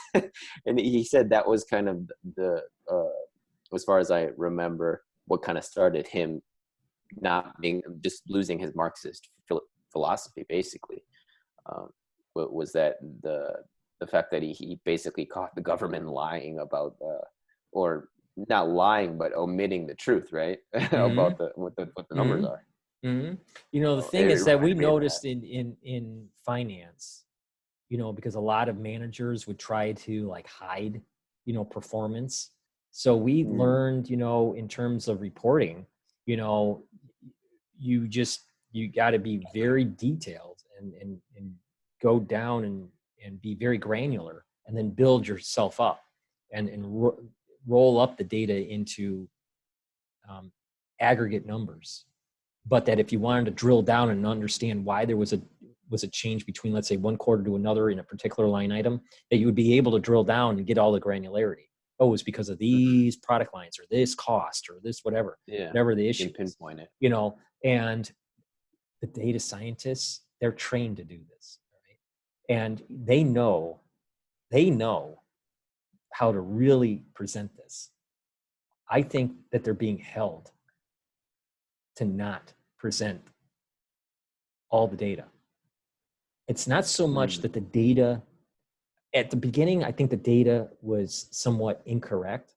I think the data that they're presenting now is correct, but it's misleading because you don't understand the granularity. And until you understand the granularity, until they publish that, then you may get a different conclusion on what's going on. And hospitalizations, but just like if they say like, all right, so they go COVID-19 confirmed cases, how many of them are new hospitalizations? How many of them went into ICU? How many of them just went home? That's important data. Yeah. From county to county, from state to state. Yeah. Because, the big numbers, they can be useful, but only to a certain point, right? If you have just the broad, this is how many people actually have COVID. Well, it doesn't really tell you much beyond a certain point. It's new hospitalizations that tells you the severity of the problem. Because if you're getting a lot of people that are seen being tested for COVID-19 but are not being hospitalized, it's somewhat not a big problem. Now, 14 days later, it might be a big problem, but tracking the hospitalizations is key because one, you would see the lag between being tested and seeing it getting worse because you're getting admitted to the hospital. But also tracking the hospitalizations tells you the severity of the disease within the county. Yeah. And I cut you off earlier when you were talking about your finding with the delayed symptoms, right? You mentioned it when we spoke on the phone earlier this week, but I don't think you went into that. If you want to explain your finding on that. Delayed symptoms. As far as I can't remember what aspect of this. I don't remember the context of the conversation. I mean, there is we talked about the D614G mutation. Yeah, you were about to explain that earlier, and I think you never got into it. Do you want to go into that? Because I think that's related to what you're saying just now. Yeah. In terms of so there's this later, possibly those popping up. There is this mutation called D614G, and it's the mutation for the spike protein. So it's changed the charge of the protein. So it used to be a negative charge. The old protein used to be a negative charge, and it was able to dissipate for people that don't know, when the spike protein is coded, the amino acids are built up from the ribosomes reading the RNA. All right, it's making a protein. All right, but it's a one long protein. But the spike protein has to have that protein cut. So furin comes in and cuts it. So one of the areas that the furin cuts has been mutated. The old version used to have a negative charge amino acid. So when it's negatively charged, it has more chance of being repelled away. So it doesn't assemble with the S2 subunit. So this charged unit is S1. Okay. So what happens is that the S1 on the old version was able to dissipate and not assemble with the S2 to create the spike protein. So over time, it would shed. What's called shedding. Now there's two, the word shedding means two things when it comes to viruses. Shedding, when you're like shedding viruses from the body by either coughing or sweating, talking up loogies, or defecating or whatever. That's one way of shedding, and you're shedding full viral product. Okay. This word is being used shedding in terms of shedding from the cytoplasm and or being internally. So it is not allowed to make as much viral product. Okay. Which is a good thing, but that's the old version. And that version was the first wave. This new version is not charged. So there's no it's not repelling. So it can assemble quicker. So the S1 subunit is in the cytoplasm longer to allow for assembly to create the spike protein. And therefore, the viral product has more spikes on it. And you have more, you have the virus in your body longer because it's not shedding the S1 subunit. So there's two levels of infectivity: internal infectivity and external infectivity. Internal infectivity is increased. More cells have the virus. So getting rid of COVID-19 disease is harder. More difficult, yeah. For the mutation, the G614 mutation. It so happens that in May, 70% of the cases have the mutation. Wow. The spike in the United States in the aggregate shows an inflection point the second week of June. And there is, when you look at a wave, some people say, oh, we're in the first wave. No, we're not in the first wave. The first wave was D. The second wave is G. D and G are different. They are fundamentally different in the cytoplasm. They're fundamentally different in how long the virus is in the body. And they're fundamentally different in terms of number of spikes on the viral product. So they're definitely different. And then when you look at a wave, you just go back to physics. If you see this, that's one wave. If you see this, that's two waves. And when you look at the aggregate data for the United States, you see this. So you see a crest and a trough, and the beginning of another crest, but it hasn't peaked yet. So all the people out there are saying, this is just the same wave. No, it's not. They're fun. You can see the crest and the trough. So there's fundamentally a different wave. You go outside and you see a wave outside on a lake or a river, you see multiple waves. That's what you're seeing in the aggregate data in the United States. So, but that inflection point happened on the second week of June. Now, that doesn't mean that all of the cases that are spiking in the United States are tied to G. The far majority are tied to G. But they may have been exacerbated, it's not proven, but may have been exacerbated by the riots. So it's not so clear that it's just the G mutation, but the ones that are getting sick now, the far majority are getting G. So that is why that there is a second wave, and that there's more numbers in the second wave in terms of daily cases than in the first wave, because the S1 subunit doesn't shed. And so it's allowing for the spike protein to assemble. You mentioned the riots. Why aren't we seeing a huge jump in infections? Well, the thing is, we are seeing a huge jump in infections in certain states. We are. Okay. Yeah. No, we are. Daily cases in the United States is far greater than it ever has been per day, ever. Okay.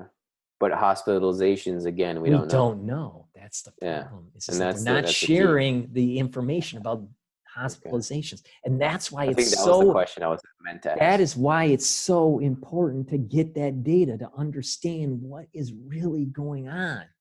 Yeah. But with the data that they're publishing right now, my assessment is that we are in a second wave. It's a lot worse in terms of daily numbers, but the affinity to the ACE2 receptor is the same. Okay. Gotcha. All right. So it doesn't mean that it's like, oh, there's going to be more deaths. No. If anything, there's probably going to be in percentages, the percentage of deaths will go down because there are more people infected, but they're probably because of the same affinity. Chances are the percentage of deaths will go down because more people will get infected, but less people will die. Right. So, okay. but that doesn't mean we don't have a problem because it's staying in the body longer. And when it stays in the body longer, it has more chance for mutation for gain of function. Yeah. And that has been my biggest concern from day one is that the longer it is in the populations moving around and the longer it is in the body, it will gain function to other receptors and it will have a whole new epidemiological dynamic. Now, it could attenuate or it could get a lot worse. Right. Do you think that the people who created this and accidentally or purposefully released it were anticipating this to be more deadly than it actually is? I think that when it was released from the Wuhan lab, the experts, the biochemical experts, thought that it would be much more deadly. Yeah, that's what. And this is I coined the term. Nature is more robust than they anticipated. Yeah. So it's like, but it can come back to haunt us because if it's in the population longer, nature can turn itself and become less robust. Yeah. Follow me? Yeah. And they didn't anticipate it. And they didn't anticipate it. So, they may have expected a longer, a faster kill. But by it not being a faster kill, it may be more deadly in the long term. Yeah, potentially. Me? Because this could be a chronic disease.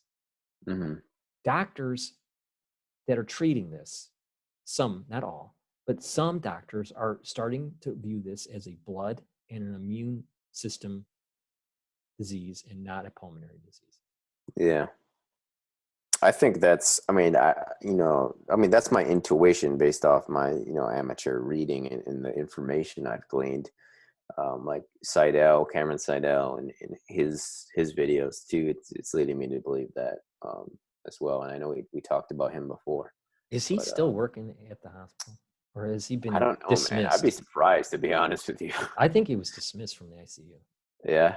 I tried hitting him up, but he was just getting inundated. So I'm going to hit him again. I'm just going to send him a couple more emails because last time I haven't checked his channel in a minute, but he was at I think 18K when I checked, but it's probably higher by now. But I didn't even know who this Dr. Mike was until the Shrimp told me about him. Michael. I was like, Michael. Or Dr. Mike or Dr. I don't know. He's like the pretty doctor Shrimp was saying. I'm not really sure. If I saw him, maybe I don't know. That's what I said too. I was like, and then I looked him up. I was like, yeah, I'd never seen. There's so many doctors, but I'm getting information not from YouTube. I'm getting information from people that are really treating COVID-19 patients. Right. They see them. It's not like, oh, I did some research on YouTube and then this is what the doctor's saying. I'm hearing it from the people that are actually treating. And it's in some cases, it's not so bad. In other cases, it's alarming. Yeah. It's alarming because younger individuals are getting sick in the 20s. Not so much of the 5-year-olds or 6-year-olds, but they can. But there's more of an uptick of younger, adults getting it, in their 20s. And older individuals, males, relapsing if they've been given plasma antibody treatment. So there's still a lot to be learned. And one of the professors, was stating in the medical school, that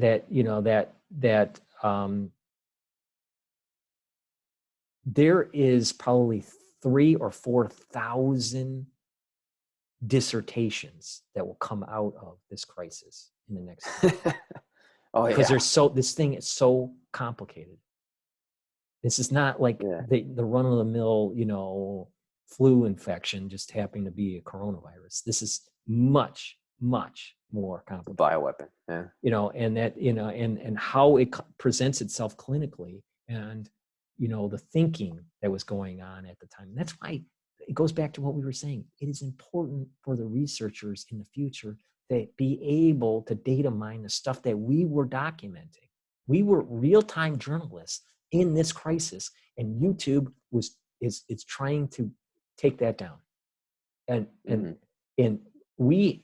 what we are producing is an important piece of a larger mosaic of what we call COVID-19 crisis. Yeah, we're all, you know, writing our poetic paragraph, so to speak, right? As that or our wills, I'm not sure. Yeah, remember, right now I'm in my pessimistic phase, not my optimistic phase. I remember, I recall. But you know, we gotta take a word out of Major Prather's, you know, book. Right. You know, I just, you know, but this virus has mutated, and I stated, I think it's now the second week, that we are now in a second wave, but we don't know the severity of it unless they publish the state data on daily hospitalizations. Yeah.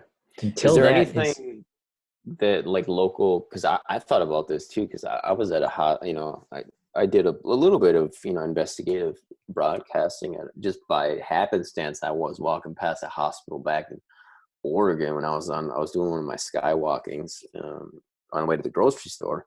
But you know, the place I'm in now is bigger. I think it's a bigger city. It's about the same size. But yeah, I was just debating, you know, maybe going to the hospital. But it's just not as big of a problem in the Midwest compared to, you know, the Pacific Northwest, and especially the East Coast, which has that more dangerous European strain.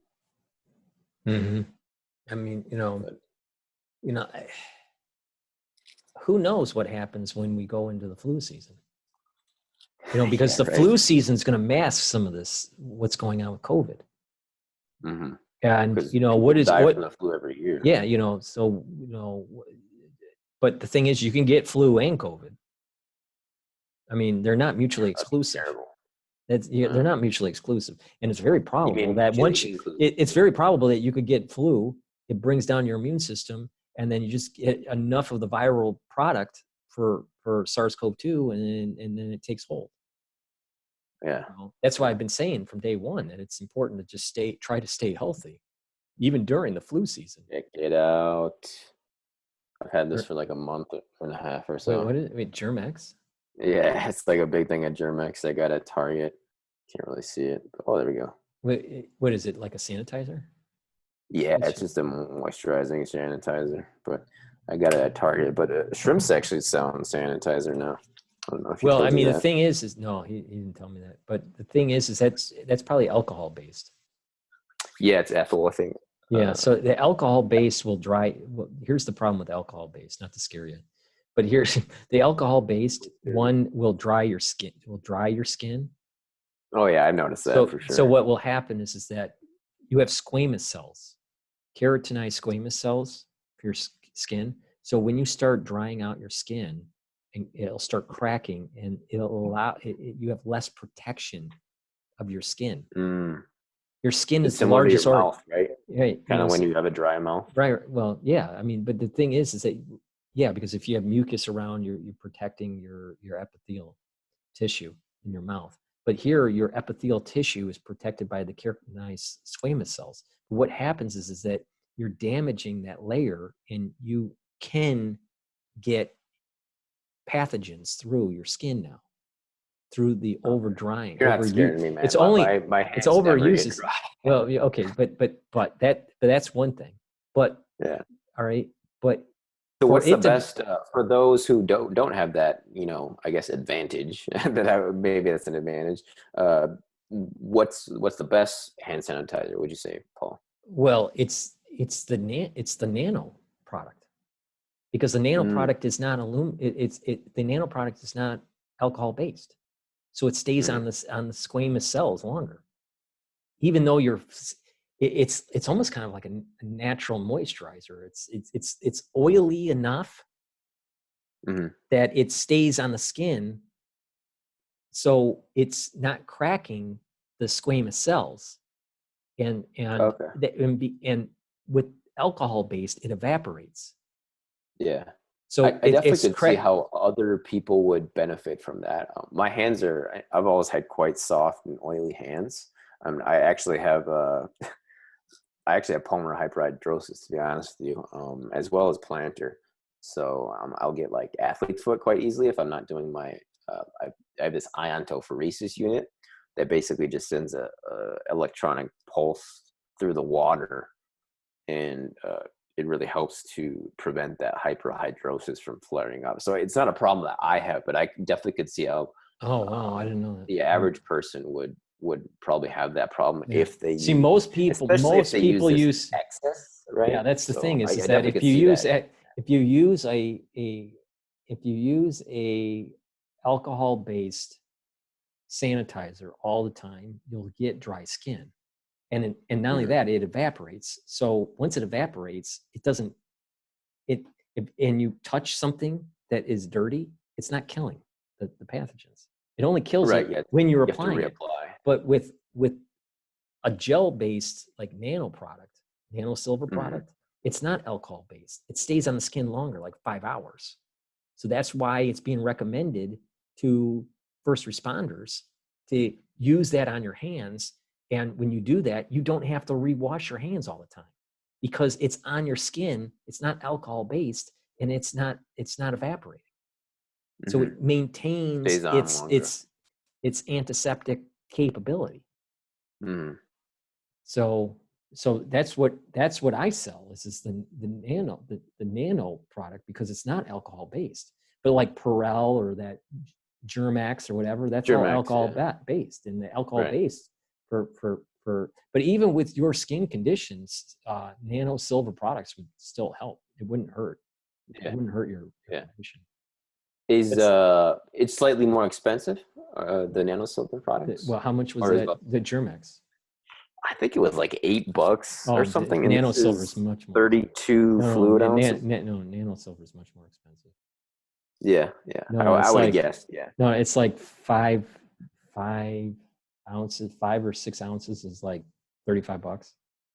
Oh wow, that's definitely. But the thing is all you need is one pump, one little drop on your hands for the whole day. How many times do you have to do that a day? Yeah, I do it whenever I try to remember. Probably a couple times a day, but I'll wash my hands too, and with soap or. Right. Yeah. I mean, washing your hands with just regular soap and water for a decent amount of time is probably one of the better ways to do it. But but the thing is the nano product that I sell can be ingested too. It's not just skin. So it's so I sell a whole line of this stuff. I sell it's lozenges and soaps and liquids and gels and all this. So it's like a wound care. I have a wound care line too. So, and the military uses this stuff to fight pathogens. So if they're in the field and they get cut and they don't want an infection, they use the nano gel, and it helps. Wow. What happens is that it's stopping pathogens and it's stimulating the stem cells to heal the wound quicker. So there's a healing increase on top of being like an antimicrobial. Antiseptic. Wow. So military uses it. So once I heard that the military used it, right? Yeah, I was like, I'm doing it. They don't mess around. Right. I know. It's like that's proof positive for me that. But so that's what I do. And I've been selling that for a few months now, maybe 3 months. I think it's three months. I think it's, when did I start it? March. I think it was beginning of March is when I started selling it. Yeah, it's, what is it, July? Yeah, it's July 11th. Yeah, but you know, but I the stuff that I sell in the store is my books that, you know, my research book. That's what it started with as a store. And then I started selling the nano silver products. And then I started selling C60 as the antioxidant for like, you know, for, you know, anti-aging. And then supplements like C, you know, vitamin C, vitamin D3. So I have a supplement line that I carry, and then a skincare thing where it's like skin and oral care. So it's like toothpaste, all natural. It's all natural ingredient. It doesn't have any of the artificial stuff in it. No fluoride. You know, so it's like toothpaste. There's all natural deodorants. There's also like bug bite. It's called the Everything Bar. But if you have a bug bite, you can apply it on there, and it helps with the irritation from the bug bite. You got any of your raccoon coupons? So I haven't done any new coupons lately, like stinky raccoon coupons. But you know, maybe I should do it like an after 4th of July special. No more Japanese, no more Japanese raccoons. You know, but you know, I did 2 coupons. One was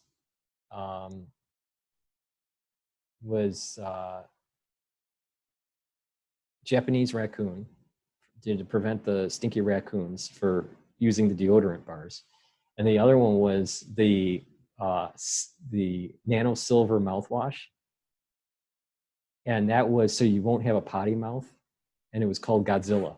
The coupon was called Godzilla. You know, so because, you know, since I've, you know, grown up on my channel, I haven't sworn. So yeah, I'm working on that. Yeah, I noticed that. And I highly recommend the mouthwash. It prevents you from swearing. I'll look into it, Dr. Cottrell. I noticed that when I talk to Shrimpsu, that's when my potty mouth comes out the most. I don't know why. Maybe it's because we're both from the inner city or something originally. But I think he said he was from the projects, which I'm definitely not. But for whatever reason, I have to contact him. I haven't talked to him for about 2 weeks. Oh, okay. But the last time I talked to him, there was an uptick of cases in Buffalo. You know about his personal situation? I know about his wife. Yeah. Okay. Yeah. But so so it's this whole crisis is insane. We're going to be able to write a book about. I mean, if we survive this, we'll be able to be historians about this crisis. It's like back in the day. Do you remember? When we had the scientific round table, and and it was the WWF. And my grandpa was saying, they're like, you're gonna tell your grandparent or grandchildren about this. I was like, yeah, you're probably right. Yeah, no, we are not just living through history, but what we have been doing have been participating in documenting the history and trying to help people by informing them about what's going on. Because, knowledge is power. And I'm a firm believer that Oppenheimer Ranch, Leak Project, David Dubine, Locked and Loaded. I'm trying to shout out to everybody I can. Shrimp Zoo, George Webb, Farmer Jones, everyone that has, everyone that has contributed in trying to inform the public of what's going on has saved lives. And that when we die and we are asked, what did you do to help? We can honestly say that we tried to help. And there will be people out there that will be asked the same question when they die. And when they are asked, they're going to say, I was a troll. And, so it's like, so people are going to have to, decide, when everything comes to an end and you can no longer participate in the grand experiment of mankind. were you on the positive side or were you on the negative side? Because you can't be in the center. It's either did you do something positive or did you do something negative? And you know, I am a firm believer, Addy, that we're on the positive side. I don't know if we win. Yeah. I don't know if we win this. Yeah. But we definitely are trying. Yeah. It's one evolution at a time, man. Well, yeah. That's what the SEALs say, the Navy SEAls. I watched this great documentary called Bud's Class 234, man. It's so motivational. Oh, yeah. I'll put it on. I just like, you know, I used to listen to Jocko, but his podcasts, he's a Navy SEAL, ex-Navy SEAL guy that went, you know, with that they had to go through Fallujah. You know, he was the main guy. Yeah. He was the one that was running the operation there. Task Force Bruiser. Yeah, I mean, and he was just, they were getting devastated in Fallujah. But the problem with his podcast, at the beginning, his podcasts are great. But unfortunately, once you hear about 10 of them, they're all the same. He never changes. And it's like, you know what? I want to hear, I want to hear something a little bit more deeper than like a simple question like, you know, like how do I wake up in the morning? Yeah. Or like, you know, if I have an employee that's hard to deal with, how do I deal with it? Navy SEAL. Yeah, right. You know, dude, I mean, elevate the conversation a little bit higher. You know what I noticed? That's the problem with them that I don't. Yeah, and it's I don't think it's unique to him by any means. Is that once people have an established audience, they kind of pander to that audience a little bit, you know. And what I mean by that is, like you said, they don't go any deeper. Like they kind of know what their audience is looking for. Like I would imagine that Jocko's audience is probably just young men mostly, but I'm definitely older guys too. But you know, obviously there's older guys and women too. But it's probably a lot of young guys, business owners, etc. A lot of business owner types. Yeah, and you know, a lot like of people read the ones that right. Yeah, they need motivation, or they read Sun Tzu for business, you know, kind of stuff, guys. You know, but Jocko, I wanted him to like step up to the plate and say, you know, where's the red line when it comes to constitutional freedoms? As a Navy SEAL, you know, and protecting the Constitution. Man. They're too scared. You know, like where is the red line? I'm gonna call him out. Tim Ferriss hasn't said shit. Who's Tim Ferriss? He's actually the guy that put Jocko Willink on the map, to be honest with you. And I didn't mean to segue that so well, but he was the first person to interview Jocko Willink. Oh, I thought it was Rogan. I thought it was Rogan. No, it wasn't. It was Tim Ferriss. Tim Ferriss is very influential, and a lot of people don't even know who he is. He, in my opinion, runs probably the best podcast that I've ever listened to. He asks the best questions. Granted, he gets annoying, but what podcast host doesn't get annoying at some points? Well, Dr. Paul Cottrell. He allows his, you know, that breathing room, right? That silence, like that space between the notes, as Beethoven says, right? That's where the music is made. And a lot of interviewers, I mean, pretty much all mainstream interviewers, even like Larry King and Joe Rogan and Charlie Rose, they just don't shut the F up, dude. Like, it's like, and look, I'm not saying I'm the best at this. I'm saying I'm pretty good at it. But, you know, like when I interviewed Rollo Tomassi, I fanboyed out. I'm going to be able to be the first to admit that, you know. And there were times when I was talking a little too much, and I watched it. I was like, I'm a little only slightly embarrassed to watch that. But next time I'll be better, you know. But, a lot of them just don't know how to shut up. But back to Tim Ferriss, he was I don't know how he found Jocko, but he was basically put him on the map in terms of social media. Obviously, Jocko is Jocko, you know, and he would have been. He looks like G.I. Joe. Doesn't you know, he? The typical G.I. Joe guy. He looks like G.I. Joe. Yeah, I mean, it's like so weird. Yeah, it's like a cartoon character came to life. Oh, seriously. Right. I mean, when I was reading G.I. Joe comic books when I was a kid, I still have them. But, you know, Jocko's right in there. Yeah. He's the main G.I. Joe character.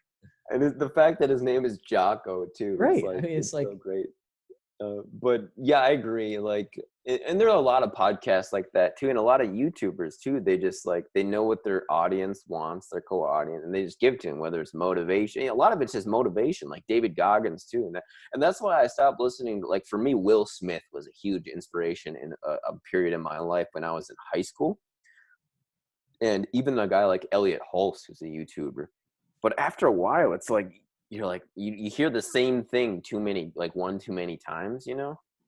And that's why I like Tim Ferriss, because he talks to a scientist, he talks to an athlete, he talks to, you know, that's what I want to do, you know, because I feel like I have that ability, and if I want to put a cap in my feather, that I can relate to Dr. Paul Cottrell, I can relate to, you know, an athlete too, which is why I really like the way he does things too. So yeah. So like, you know, once I get my act together with this with the schoolwork, but you know, it'd be kind of interesting, like to talk to axe murderers and like, you know, death row inmates.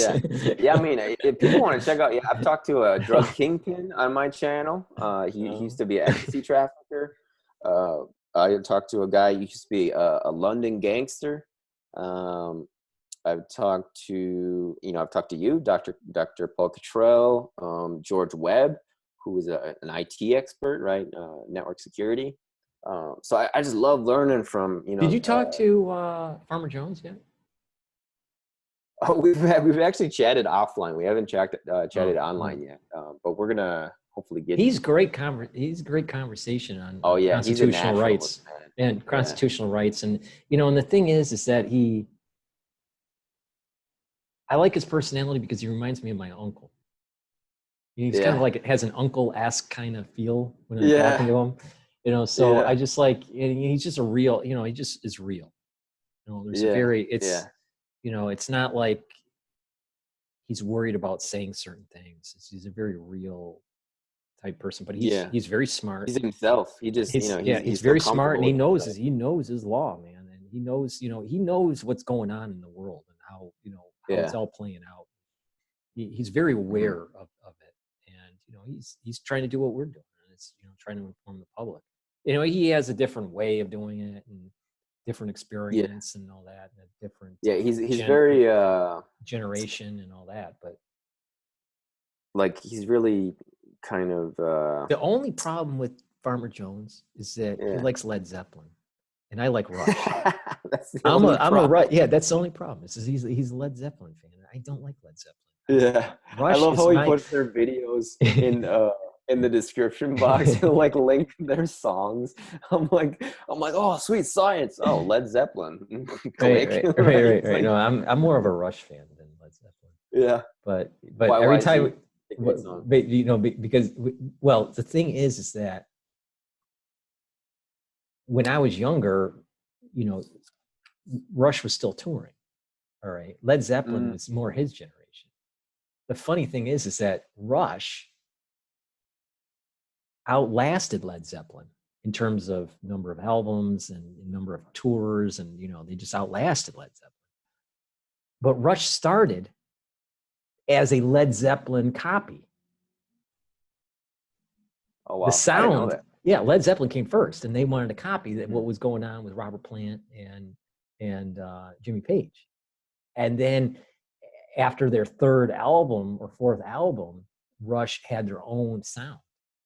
But that first 3 or 4, I mean, you couldn't tell the average person couldn't tell the difference between, you know, Rush and Led Zeppelin. I mean, you know, there's some minor things, but they sounded similar. But Rush ended up being I think a better band because of the longevity that they had. Yeah. And you could see the change in their sound and all that.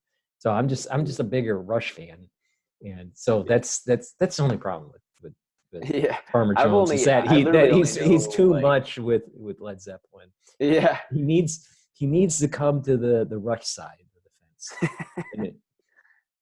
Yeah, I mean, you know, I'm from the hip hop generation, I think. So I'm really a hip hop head. I was a hip hop DJ in college, both on the radio and at parties and stuff. So I know my hip hop. I don't really know my Led Zeppelin that much. I mean, I know Stairway to Heaven. I know YYZ. Rush, and then yeah, that's pretty much it. I hate to say, but yeah, I was just gonna say about Farmer Jones, FJ. He's so the way he communicates, it's so like relatable to pretty much anyone, right? It's just like you're chatting with a homie or at dinner or something like that, or out on the street, which I think is great because a lot of people like the way he talks, and he's got such a great voice too, great radio voice, you know. Well, the thing is, I'm concerned about his voice. Through my studies, I've been learning about how tissues change, and it's possible because he smokes that he's starting to see there might be a buildup of a different morphology of the epithelial cells. Tissue? Yeah, and it changes. That's him what being Him being a smoker, I think that voice is a smoker voice. And it's a bad sign because it's a sign of hyperplasia. And that's like what's the word? Hyperplasia.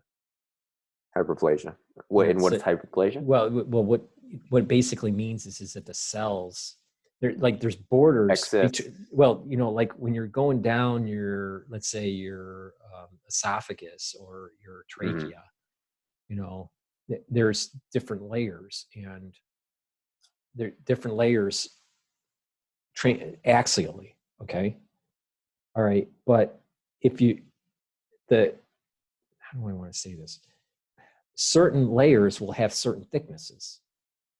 And the cells touch each other and they communicate. They have like gap junctions, and they stick together. Okay. Yeah.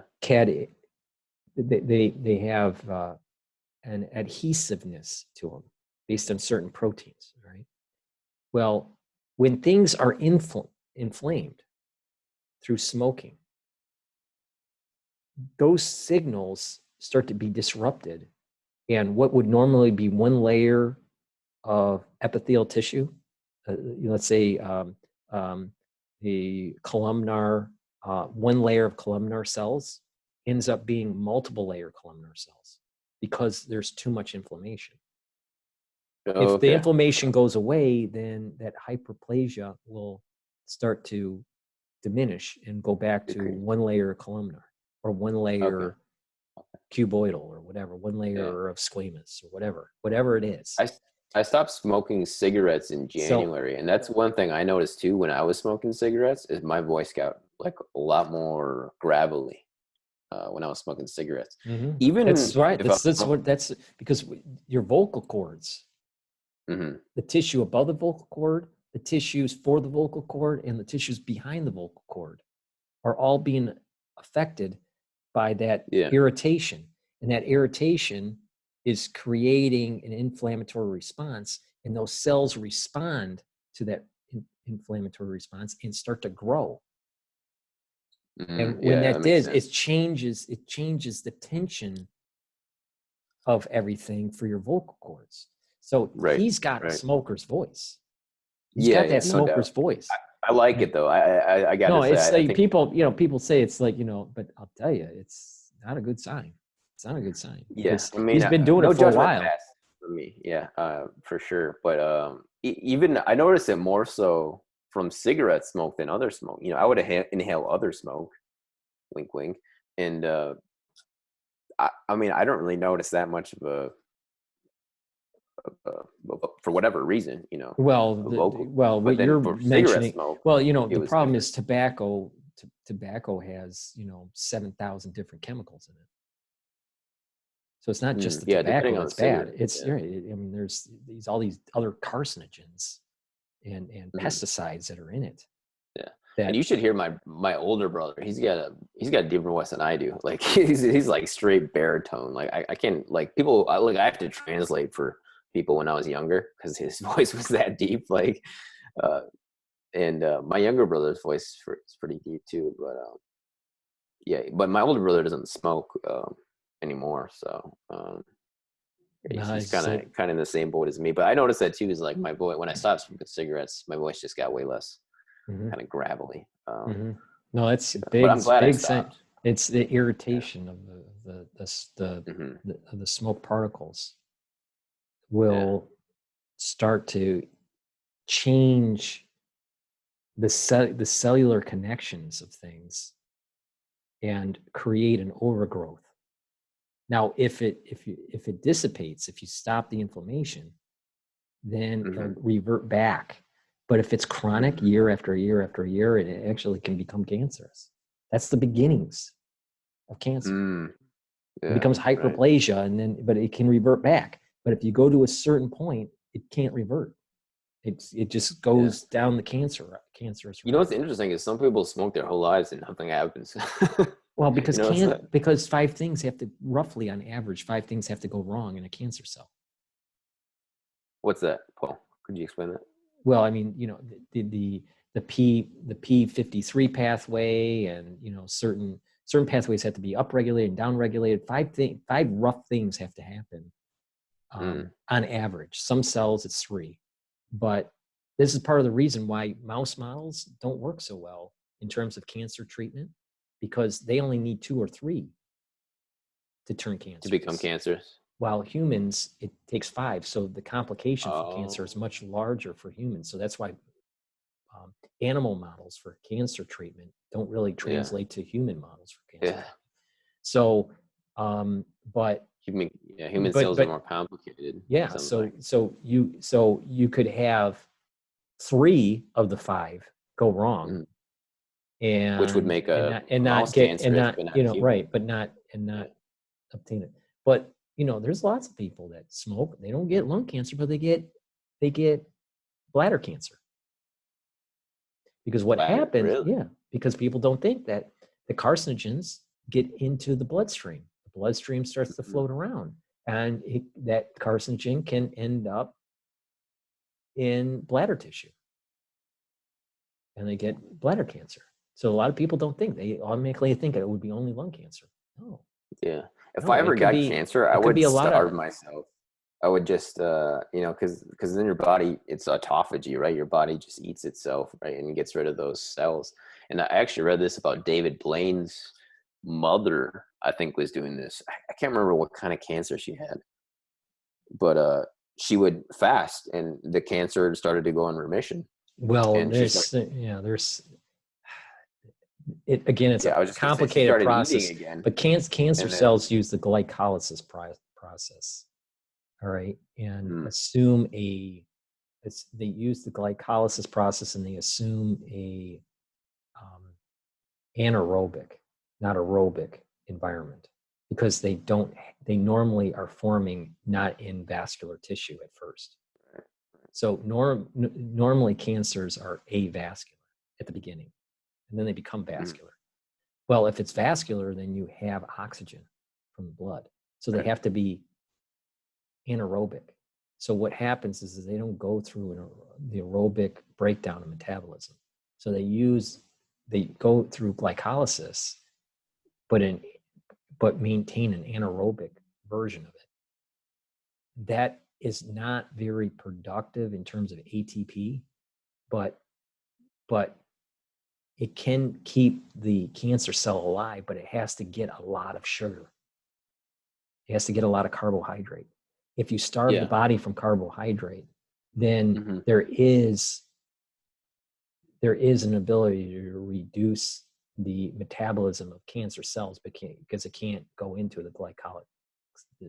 And I've read some about like people using ketogenesis to, like, the ketogenic diet to help get rid of cancer, in addition to, because what happens with the keto is that the free fatty acids that are coming from the triglycerides from the fat, so the fat breaks down, the triglycerides break down into free fatty acids, and they go into the TCA cycle through something called acetyl-CoA.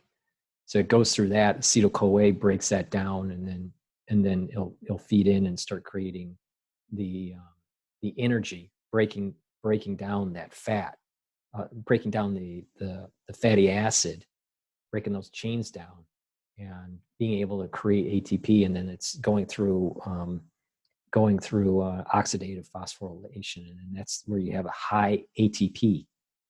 Now, most cancer cells, they don't use the TCA cycle. They use the cycle before that cycle, and then they don't go in. So by using the keto diet, it may help non-cancerous cells and not help cancerous cells. But I'd have to research that. I'm not sure if there's substantial literature on a keto diet actually helps remission or not. The problem is that people that have cancer, they start withering away pretty quickly. I mean, it's like, especially if they're on chemo, they're a lot of times what happens is the chemo disrupts the peristalsis of the intestinal tract. It doesn't move. The smooth muscle doesn't contract as well, and it starts to die. The actual colon is slowly petrifying, and they just not absorbing food. So and they just slowly wither away. These are a little bit more advanced cases of cancer, but it's exacerbated by some of the chemotherapy that's offered them. Entropy. Well, everything just kind of like, right. there's everything goes into disarray. Yeah. Okay, so we've been going for a while here. So so just to wrap it up, just tell people and how they can contact your information and how they can support your work monetarily. Definitely. Well, I'll say thanks, Paul, for hosting me on your inaugural show on the Second Wave. Second Wave War Room. Second Wave War Room. Second Wave War Room, episode 1. It's awesome, bro. I appreciate that, Doc. In Venice. Live in Venice. I got Patreon. I got PayPal, Subscribestar, and I think I got one other that I always forget. I might put my Venmo there too, but PayPal or Patreon. My Patreon's like $1 or $2, whatever floats your boat. If you want to make a one-time donation too, that's as much appreciated. Like I said earlier in the convo, I'm trying to kind of throw all my energy into this channel right now because I just think it's that important, and I do enjoy it. But like Paul said, it's very time consuming. I think a lot more time consuming than people realize, especially editing, video editing, annotating, censoring if needed. Or even just scheduling people. Yeah, the admin stuff. Yeah, that takes up time for sure. Finding a time that works for both people. But even if you don't have to send me money, I'm necessarily. If you just want to subscribe, check out some of my interviews. I got interviews with, like I said, author and drug kingpin. I got interviews with a London gangster, with an ex-detective for Scotland Yard. I love my UK folks. I got some cool UK interviews. If you guys want to hear some cool accents, all the Americans out there, Canadians out there. Speaking of Canadians, I just interviewed a dude from Canada who is another citizen journalist like us. And he's, I think he broadcasts mostly on Facebook, but he has been talking about his corruption or the corruption in his government as well. Sure, I'm missing a couple other interviews that are quite cool as well. And I got definitely some more big ones on the way, and especially once this kind of lockdown pandemic eases, if it will this year. I'm not sure if it will or not, but there's some in-person interviews, some big ones that I wanna do once I get that opportunity as well. Also got Twitter, Instagram, and Facebook pages as well. I'm most active on Twitter just because it's kind of where the news kind of hits first is Twitter. So yeah, those are kind of my links, and I got more couple more chats with Paul that we've done in the past if people want to check those out too. So I just want to thank you again, Dr. Cottrell, for hosting the Second Wave War Room episode 1 and having me as your inaugural guest. It's been an honor, and it's always fun chatting with you, man. You're highly intelligent, and it's fun juggling, playing idea tennis with you, you know, so to speak. It's always a good time. Well, you know, the thing is, it's all free form. None of this was planned. It's all, you know, it's like, okay, we're going to talk, you know, it's just, we're having a conversation.